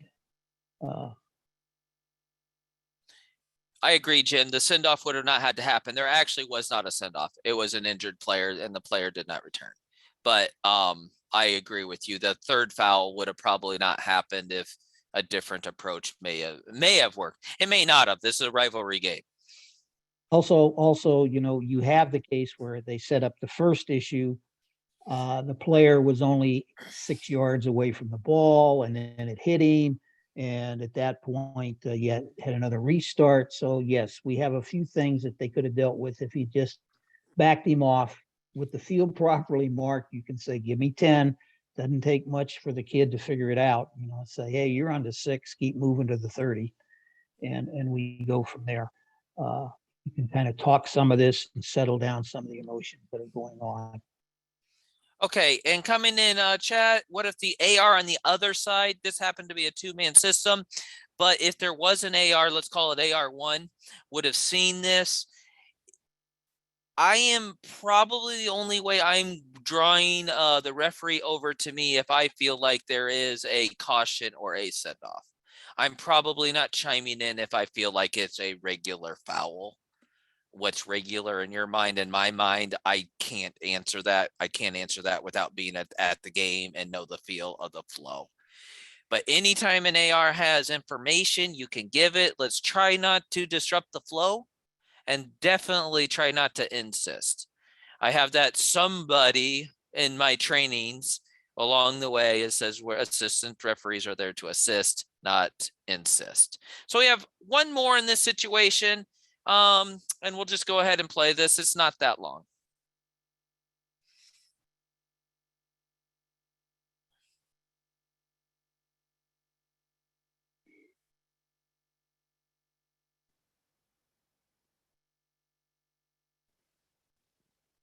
Okay, and the rest of the part of the video, Jim, I don't need to get to. A coach sent this in. Which coach? Which coach is upset?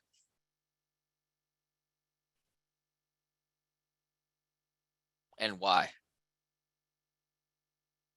White is not attacking, they're defending. Jim, can you show that again, please? Yep. And I think I stopped it a tiny bit early.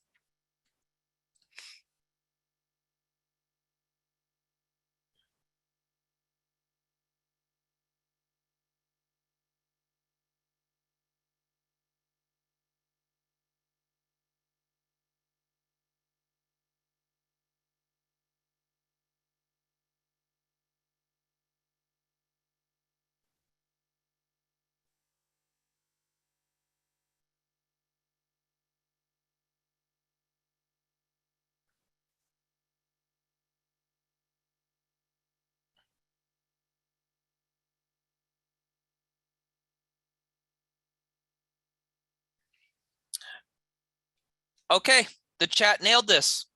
If you're not reading the chat or if you're on your phone, I'm just going to recap what the chat said. The attacking coach or dark coach is the one that was upset.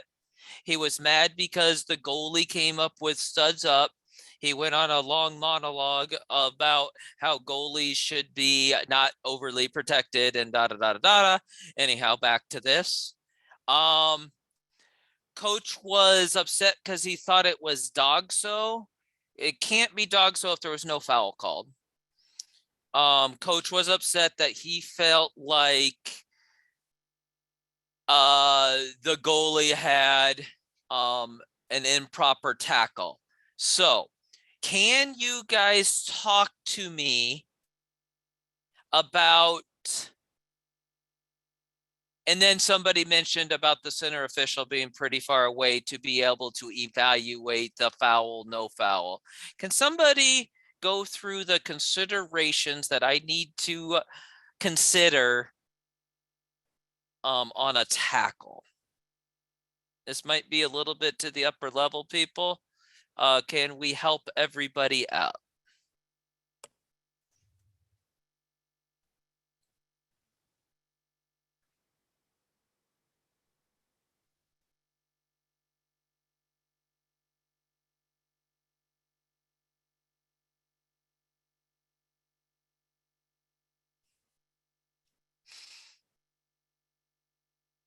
Sean, I don't need the exact words.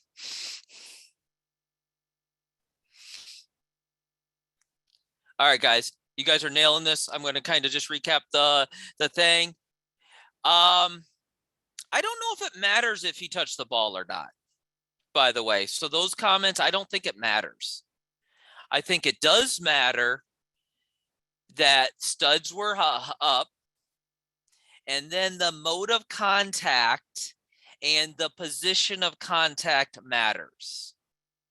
Severity of tackle, it's a good way to think about it. Was it a straight legged?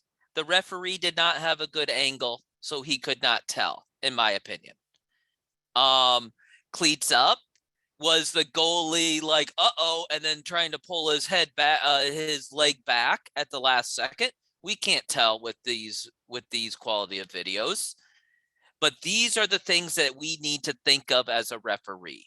We need to be in position to hopefully see the call, but and sell the call. Okay. Mode of contact, speed, location. Okay. Those are the things I'm worried about. Yes, with studs up, I am considering. It really does not matter if he touched the ball first. It doesn't, in my opinion. How close? So this is a counter. This is like, how close should the center be? As close as he can be with good angle. It is a counter. I will give the referee that. Hopefully we react a little bit sooner. I'm not going to sit here and say the referee should be 16 yards away. I can't say that. I'm not watching the whole game. I don't know if it's a kickball. I certainly have a foul against the keeper. If I am,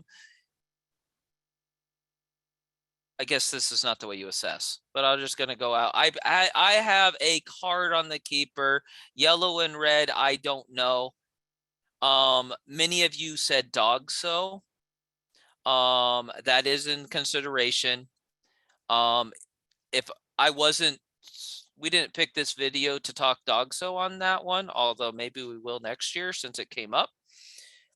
We talked about it by mode of contact and studs high.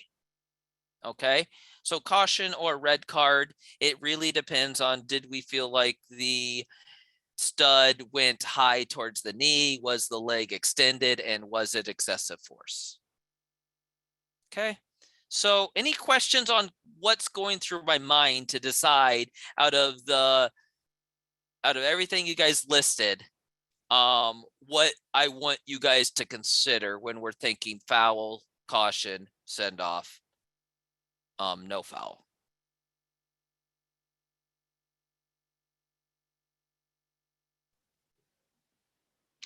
Okay, ready for the next one, Mike? Yeah, are you going to make me do it again because I picked the video? This is your video. Okay. All right, guys. Right answer. This one, oh, Yeah. good. We're skipping it. All right. This one, I do want you to pay attention to the clock. It's hard to see. Some of you guys are choppy. I will tell you, there's currently 1:15 left. The white team is winning 1-0.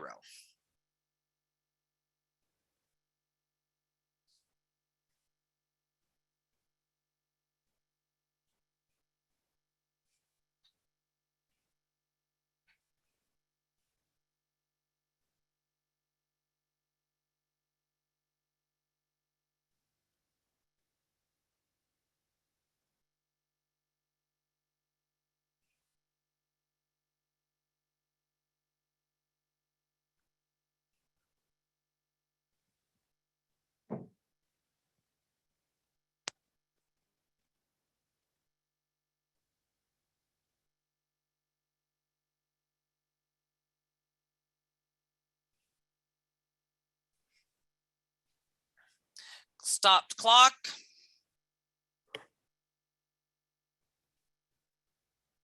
There's currently about 20 seconds left on the clock. Caution. Second caution. Let me rephrase that. He earned a first caution in the 36th minute for a spa. It was a normal soccer play, nothing over the top. And then the player was not really heard of since.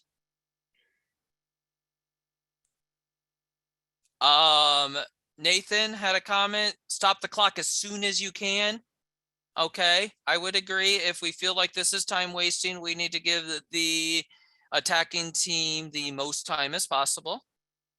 I am going to go ahead and pause a little bit for commentary. I will say that in the previous meetings that this clip has taken different viewpoints. So I'm interested how this one goes. So a second caution was issued for time wasting, meaning a send off with approximately 18 seconds left.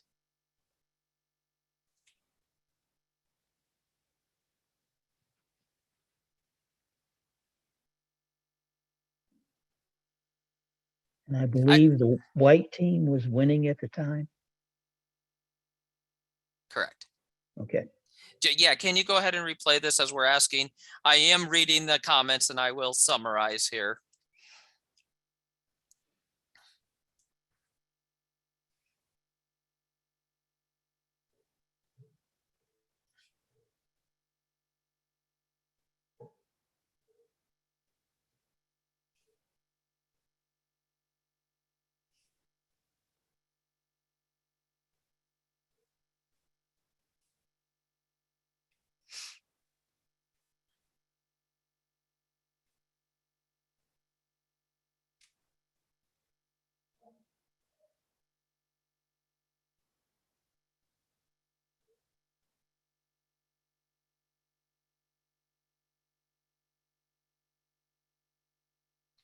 The ball kids did good. All right, guys. I guess where the chat went is kind of what my feeling is. I don't know if this deemed as a second yellow card send off. I don't think the referee gained anything. I don't think the game itself gained anything. I do think about the management if you're reading the thing. So a lot of you did say this. I probably don't caution this. I probably, if I feel like it needs a caution, because I asked the referee in person, I said, did you remember that the player had a yellow? And he said, yes. So he knew when he was throwing the yellow that he was going to send off the player. I just don't know if it fit the crime. I probably would have cautioned the keeper, even though the keeper didn't do anything, if I felt like there was a caution there. I also agree, and I probably agree even more, it's okay just to stop the clock. Right. Now, Uh, I will interject that everything that the referee did by the book is correct. And he is not in any violation of anything other than he didn't stop the clock perhaps quicker. But what he did do is absolutely correct by process and procedure. And now we get to the other side of the ledger where, yes, should he, shouldn't he, could he, and he didn't, or he did. And that debate is open for a lot of discussion. But to stop it real quickly, what I will say is the following.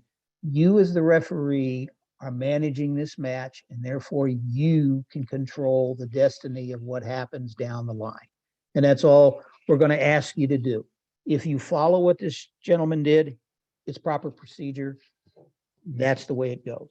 If you choose to do something different, then as long as it's not violating anything in the law, in the rule book, then that's okay too.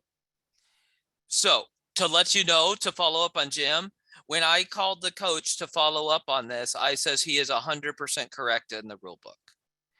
We had the referee, although it's not my tone. I'm just repeating what Jim says. I'm just saying it different. Although we, Todd Thorpe and myself, 100% backed up the referee. It's in the rule book. We just wanted you to maybe consider other options. And that was the whole reason for this. Okay. I agree. How does the caution really help you? It doesn't. It doesn't really. Not at this point. It really doesn't.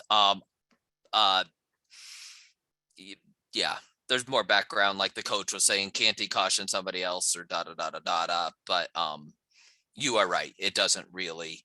So Procedure was interesting. followed and it was correct. It's just a case that once you have control of a match like this, you're in this situation, you have a lot of options that are available to you, and take advantage of them, to include even what this young man did. Aaron, can you reset it to 23 seconds? Yes, you can. I highly would not get in that habit at the high school level. Resetting it from 18 to 23 seconds is going to take, in most high schools, like 8 minutes to do. It's not worth it to me for the most part, but yes, you can. All right. I think we are going to, we're going to probably fast forward a little bit because I know a lot of you would like to see where the game cards are and the game reports are, which we have not done in the other sessions. But since you ask, we will get there. So I'm going to let Jim fly through some of these as I step away By for a now, second. if you're not fit, forget it. You're going to be old, slow, and fat on the field until you get fit. So you should have been training, working out, and getting ready for the season. And the season starts in another week. So get fit. Enough said. Language. Dealing with your language.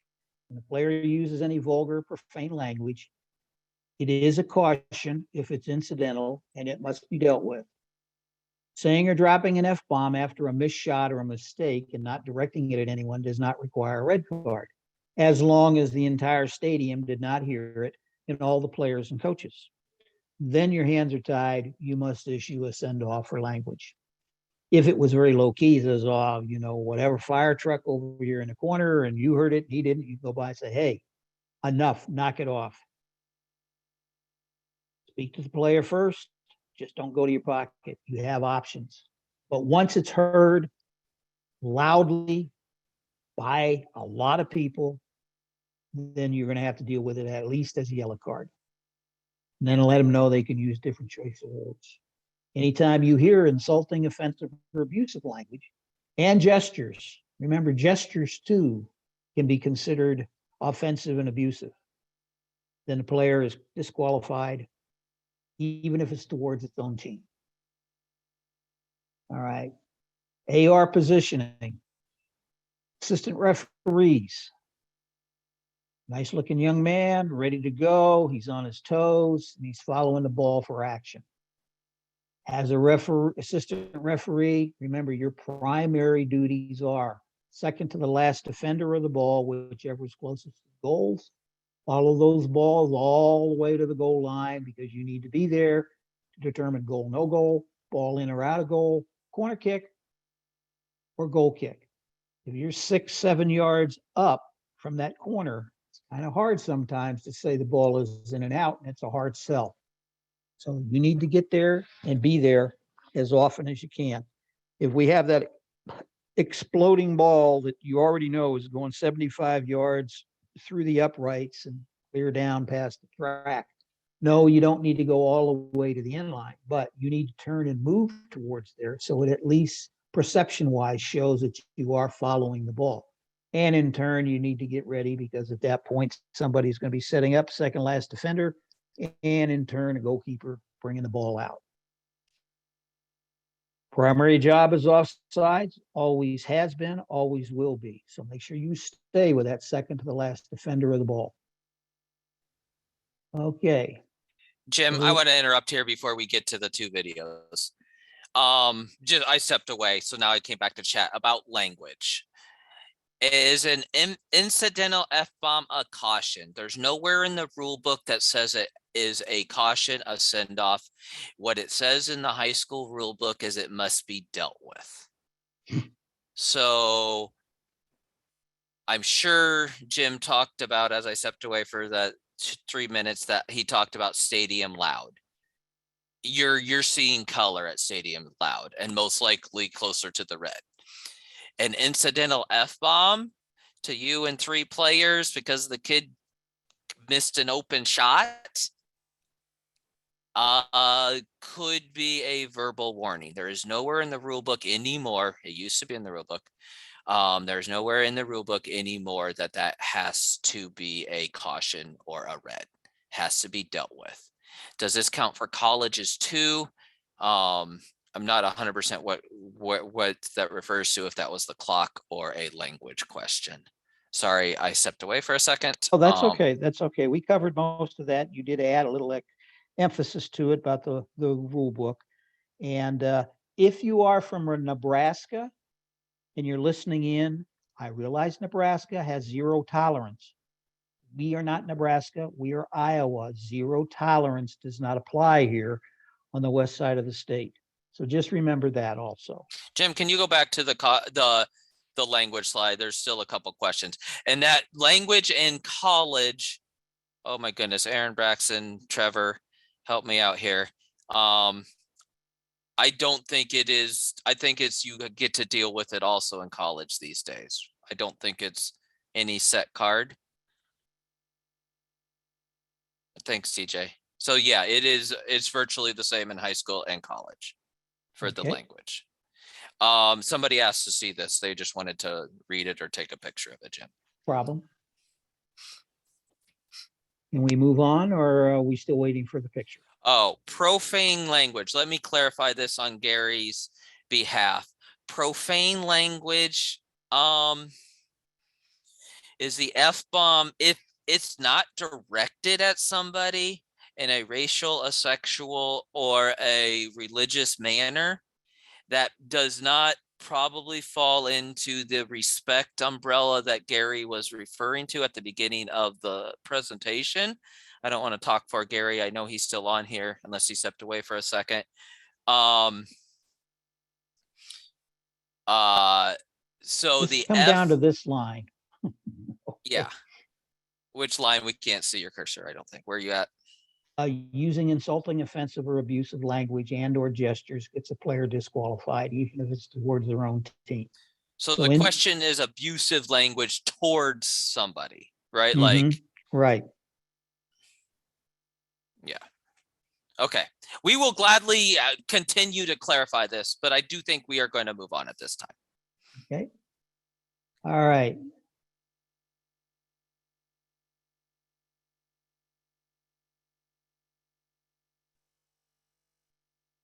All right, here's the young man. He's in position. They're getting ready. We're getting ready. Teams are moving, and whoops, they got ahead of me. All right.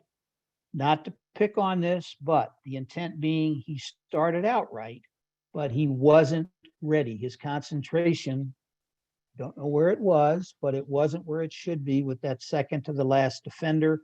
And as such, by the time the player got ahead of him, he was not in position. So please, as ARs, make sure you're moving with the players. Don't anchor yourself here.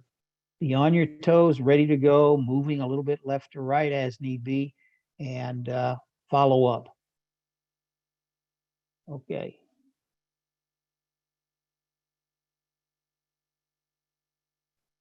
Here's the AR. Okay.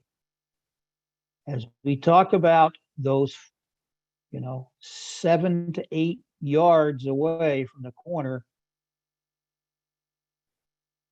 what happened? Here's a little closer look. Boom. Was the ball in and out? Makes a big difference. So make sure you're where you need to be to indicate in or out. Jim, can we go to the one state cup? Because I think we're going to have to follow up on language, and we're getting questions there. And I know we want to follow up on those resources. So this is, yes, go. This is the one I would like you to get to. Okay.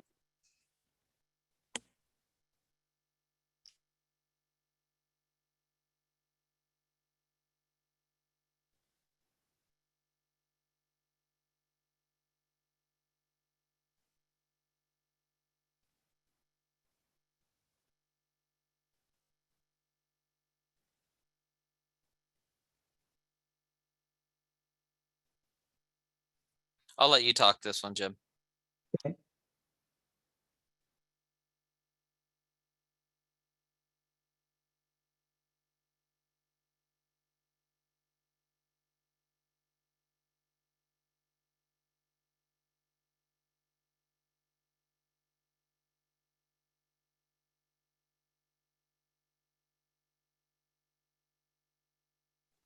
Okay.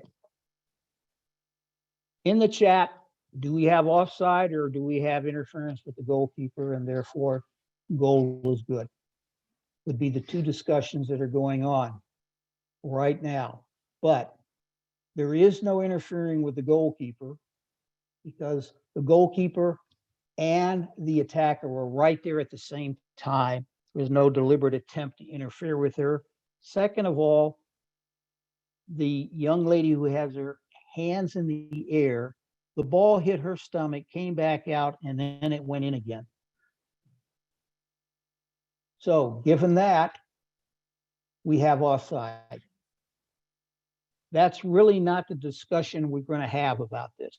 What we're going to have is it took I a will little- say the chat got it right. We everybody got this one right. Okay. Go ahead. discussion that we're having here is that when this ball went into the net, and then you heard the commentator say that the referee is having a discussion with the AR never put the flag up to indicate offside. He just stood there. And as such, that led then to, okay, there's something that's amiss. And the two of them had the discussion. And then the end result was it was called offside. They got the call right. Once again, mechanics and communication enter into play here. If you are not sure standing is the correct position, and hold your ground and then have the discussion. But in this case, there shouldn't have been any doubt in the AR's mind. I don't know what happened. I'm not challenging one way or the other, but the flag should have gone up indicating offsides, at which point then all the confusion that took place in the next minute after this goal was scored would have been alleviated, because then everybody would have seen the flag up, okay, offside, put the ball back into play, and away we go. They got the call right. That's the main thing.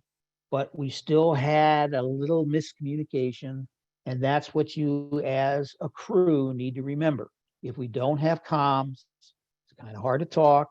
And the referee was running back up the field thinking it was a goal until he looked over and saw the AR and went, okay, I've got an issue, circled back, and they got it right.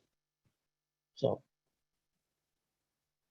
right place, right time, right communication, and that adds to less confusion, especially in this match, because it was a semifinal match between Ankeny and Valley, and that goal, had it stood, of course, may have changed the outcome of the game, but the game ended up in a tie, and we went to overtime, kicks from the mark, etc.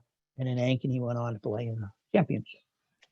Awesome. So- Okay, Jim, I'm going to ask you to, if you feel comfortable leaving this presentation and then coming back, can you go to the girls' website, please? And then we'll have to come back here so they can get credit. We are at our 15-minute warning, guys. We are kind of wrapping this up, but we want to answer questions. So feel free in the Q&A or the chat. There are two things in the chat that I have not answered yet. Jim, people want to see where to go to the girls' website. Yeah, let's go here first, in case we All right. lose anybody in the process of trying to get to the girls' website. Okay. What you need to do once you sign off is go to the boys' website, go to their homepage, click on the officials button, go to the red banner on the page that says 2023 Spring Sports Clinic. Click on the blue button that says Clinic Form. Enter the password in the box to access it, and it's IHSAA,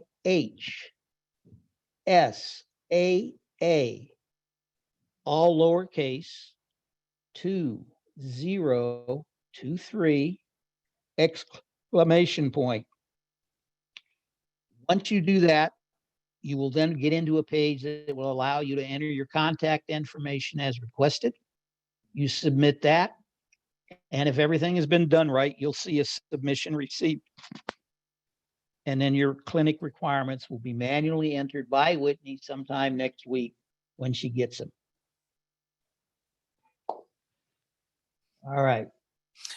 Jim, if you can dual task as you are going to the girls' website, someone would like clarification on if you know the language between Iowa and Nebraska. I know that Nebraska has zero tolerance on language. I don't know what that is. That was just explained to us during a meeting that we had in Council Bluffs 3 weeks ago. So they say, you say anything of any nature, be it heard by the world or being it heard by the referee and only the referee, it is an immediate red card and you're sent off. That's all I can tell you about what was given to me as the information.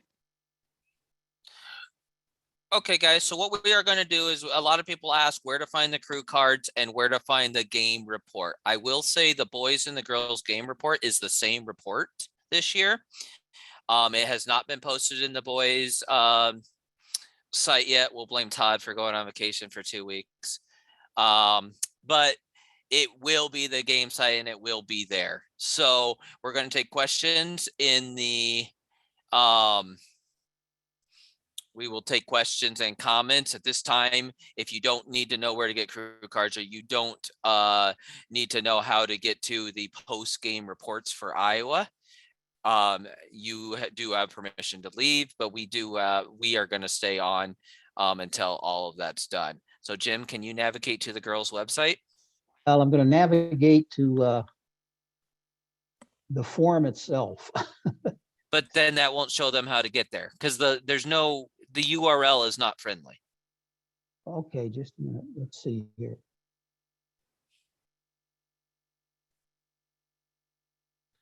When filling out confirmation, I do not have an American phone right now. How can I fill this part out? Nancy, we will make sure that it's fine. You can try to leave it blank or just put in something bogus.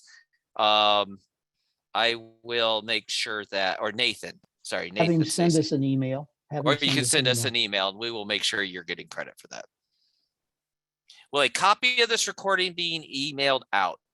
There will be on Sunday. It will be available for people that actually need credit. They can do it on Sunday and Sunday only and log in and get credit. And then, yes, it will be posted. I do not remember where it will be posted. It won't be in Dragonfly because that's not what it's used for. It will probably be on there will probably be a link on both websites.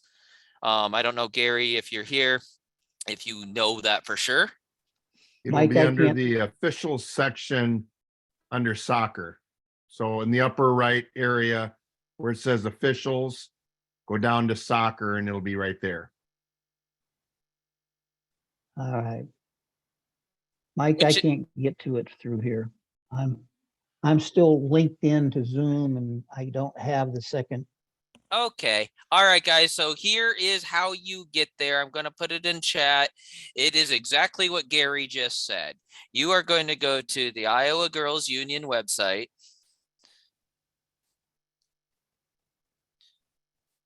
Okay. Then you are going to go to the officials pull down. And then you are going to go one of two places. You are going to either go to game cards, or you are going to go to post referee game report. We switched this about 2 years ago, so it is now mobile friendly. So maybe if you carpooled, you can do it on the way home.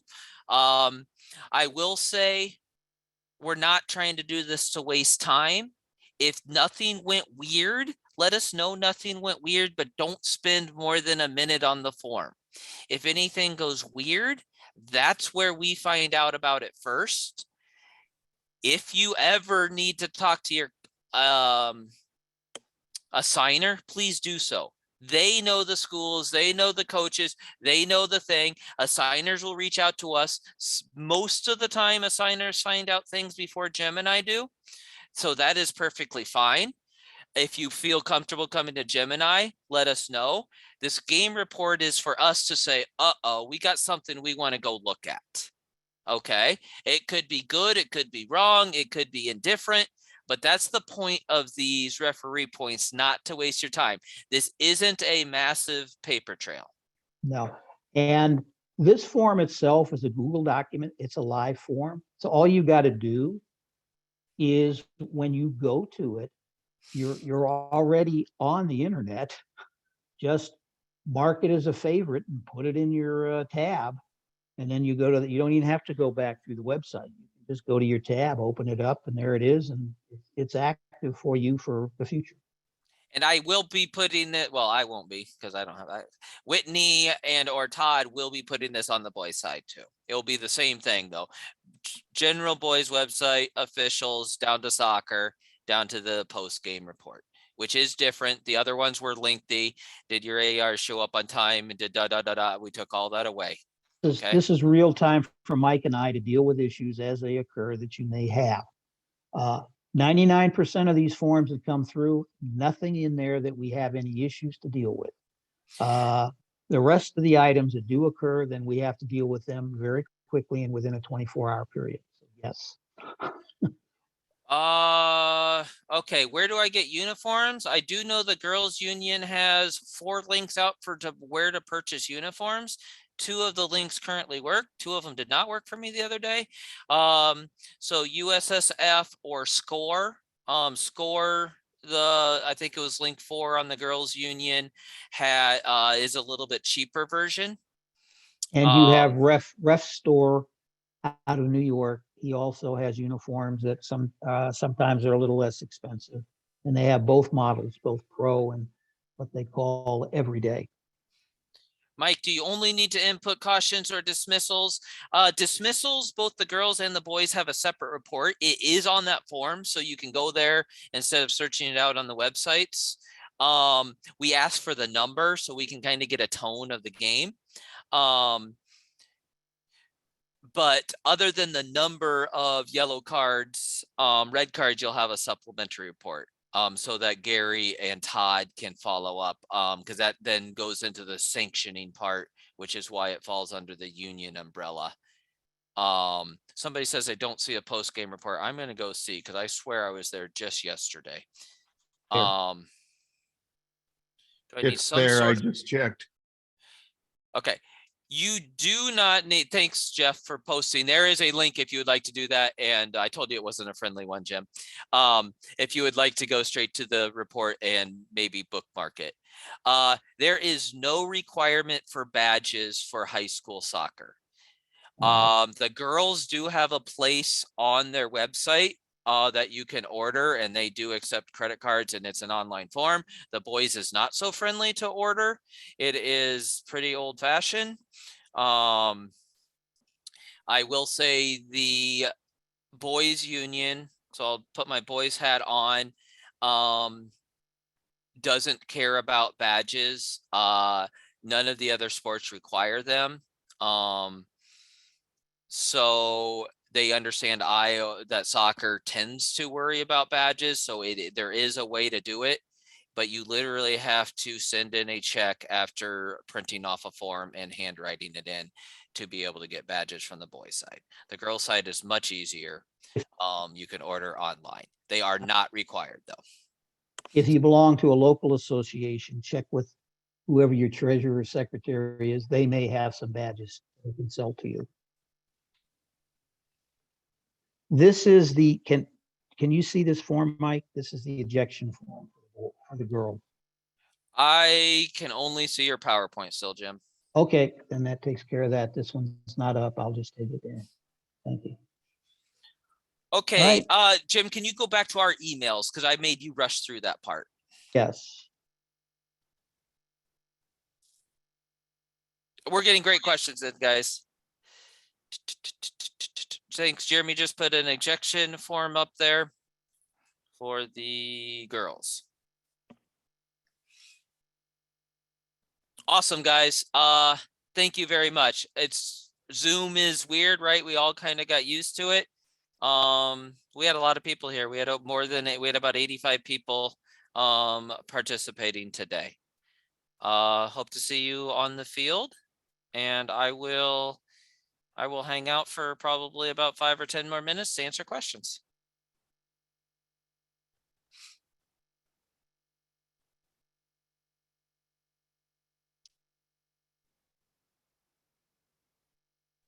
Jim, Gary, we're getting some people that are unable to get into the form, although it's working for most people. So I don't know if we're going to end up cross-listing the participation list. We'll need to cross-list it. We'll need to have it published so that we have it just as a backup, just in case. Why they can't get in, I can't answer. It may be, Guys, if you want to email Jim or I that you were here and you said, hey, I still couldn't get in, it didn't work, and I just want to triple check that I'm going to get credit, that is fine. We'll make sure that your name gets in case you would like to do that. If this was my normal platform, which is not for streaming, I would know how to download our whole chat, and I will try to do that before we leave.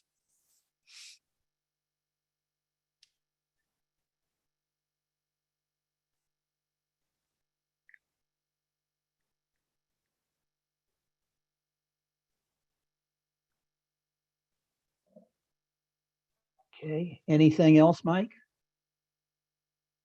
Somebody's asking me, and I can try to do this, to put the link in. So I can try to go to the Boys Association and get to the link and see if they can get to it that way.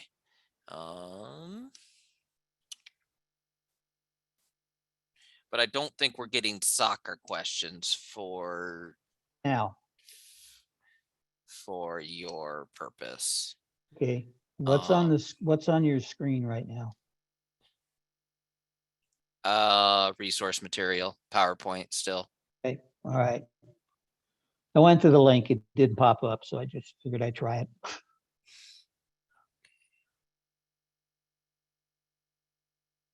Have you stopped recording, by the way?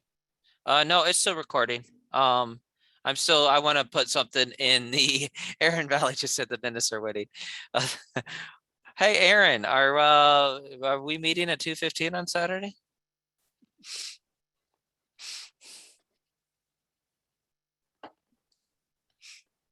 Yes, Elias, we're done. Some people are waiting for a link for me, but we are done.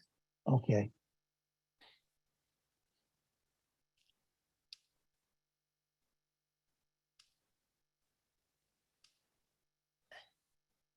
All right, I'm showing there's about 35 people hanging around right now.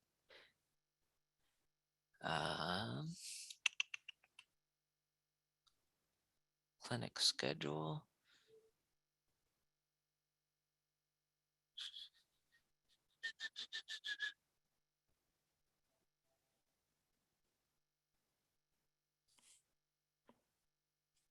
Thanks, guys. I'll tomorrow touch base with Whitney, touch base with Jason to get the recordings posted, both websites for Sunday. Okay. I'll thank copy you guys on it. Thank you. I think we are done, except for I want to get this form out. I should probably fill it out myself. Clinic form. All righty. Control copy. Let's throw it in there. Okay. Gary, when you download everything, can you see if Jason can extract the list of participants? Just so we have a backup of. who Yep, did we'll do. attend. Okay, All right. So I am going to end this recording. yes, thank you. You got 21 people left, so. Oh, Go ahead. Jim, girls homepage. So then you are going to go to officials. Right. And then you are going to go down. You're on the girls' site. I think you have to scroll down pretty far and find the soccer section. And the two things you're looking on the girls' site for would be game cards and the post-game report. As well as the ejection report. All three of those are in that. Oh yeah, segment. and uniform. I don't know if you knew that. I don't know why I was there the other day, but I was. Were there. I don't know if they're there now. They are. Yeah. I'm not on the girls' site. Okay, Let's see. Jim Hopkins, I'm going there right now so I can see what it looks like. Oh, you're on your phone. I got you. Girls Union, I think it's pretty far down. Officials, how to register.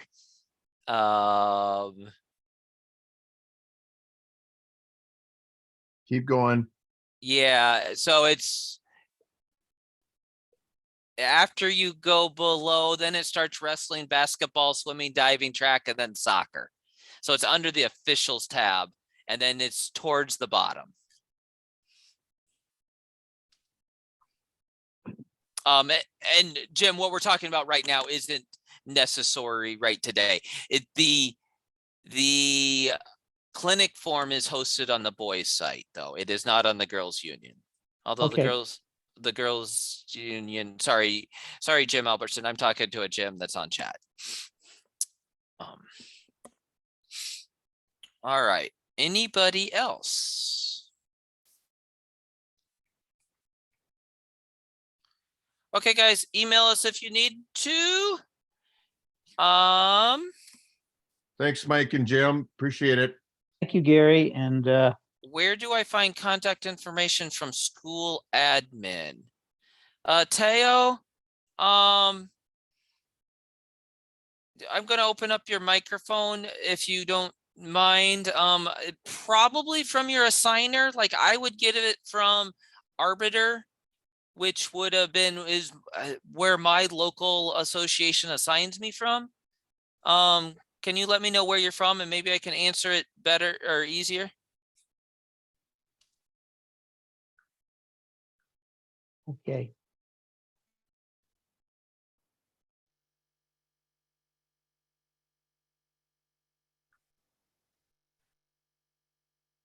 All right, Teo, I'm. Oh, don't s- sorry. Oh, I good. just got the request to unmute. I didn't see that. Okay. I didn't really look into Arbiter yet. I just figured I would ask if there is a specific place to go, but I can email my assigner too. I just wanted to know where to go. They're in, Yeah. most of them are under Arbiter, and if you click on the host site, it has the AD right there. Okay. Awesome. Sounds good. Thanks, Mike. Perfect. All right, Jim. Now Okay. that you're on the, not you, Jim Albertson, Jim Hopkins. Now that you're on soccer, you need to go down to the officials.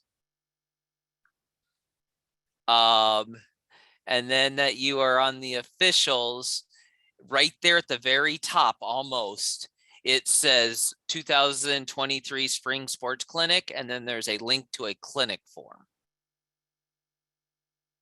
And that's what you want to click. And I'm hoping it works on your phone.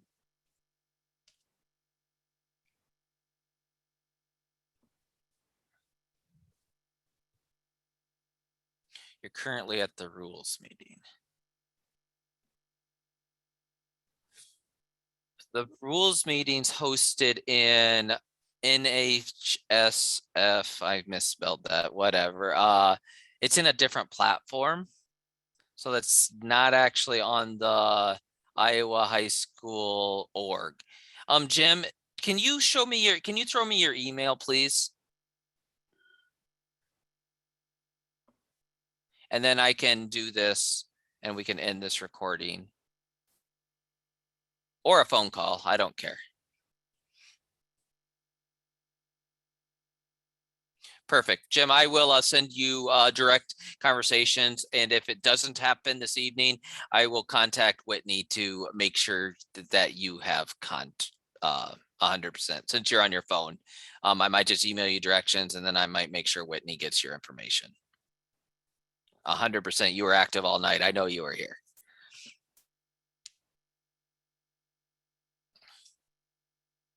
Okay. All right. Got about 7 people, but I think I'm going to end. Thank you very much, everybody. We will talk to you later. Jim, I need to write this down before I end so I can make sure I contact Jim Hopkins.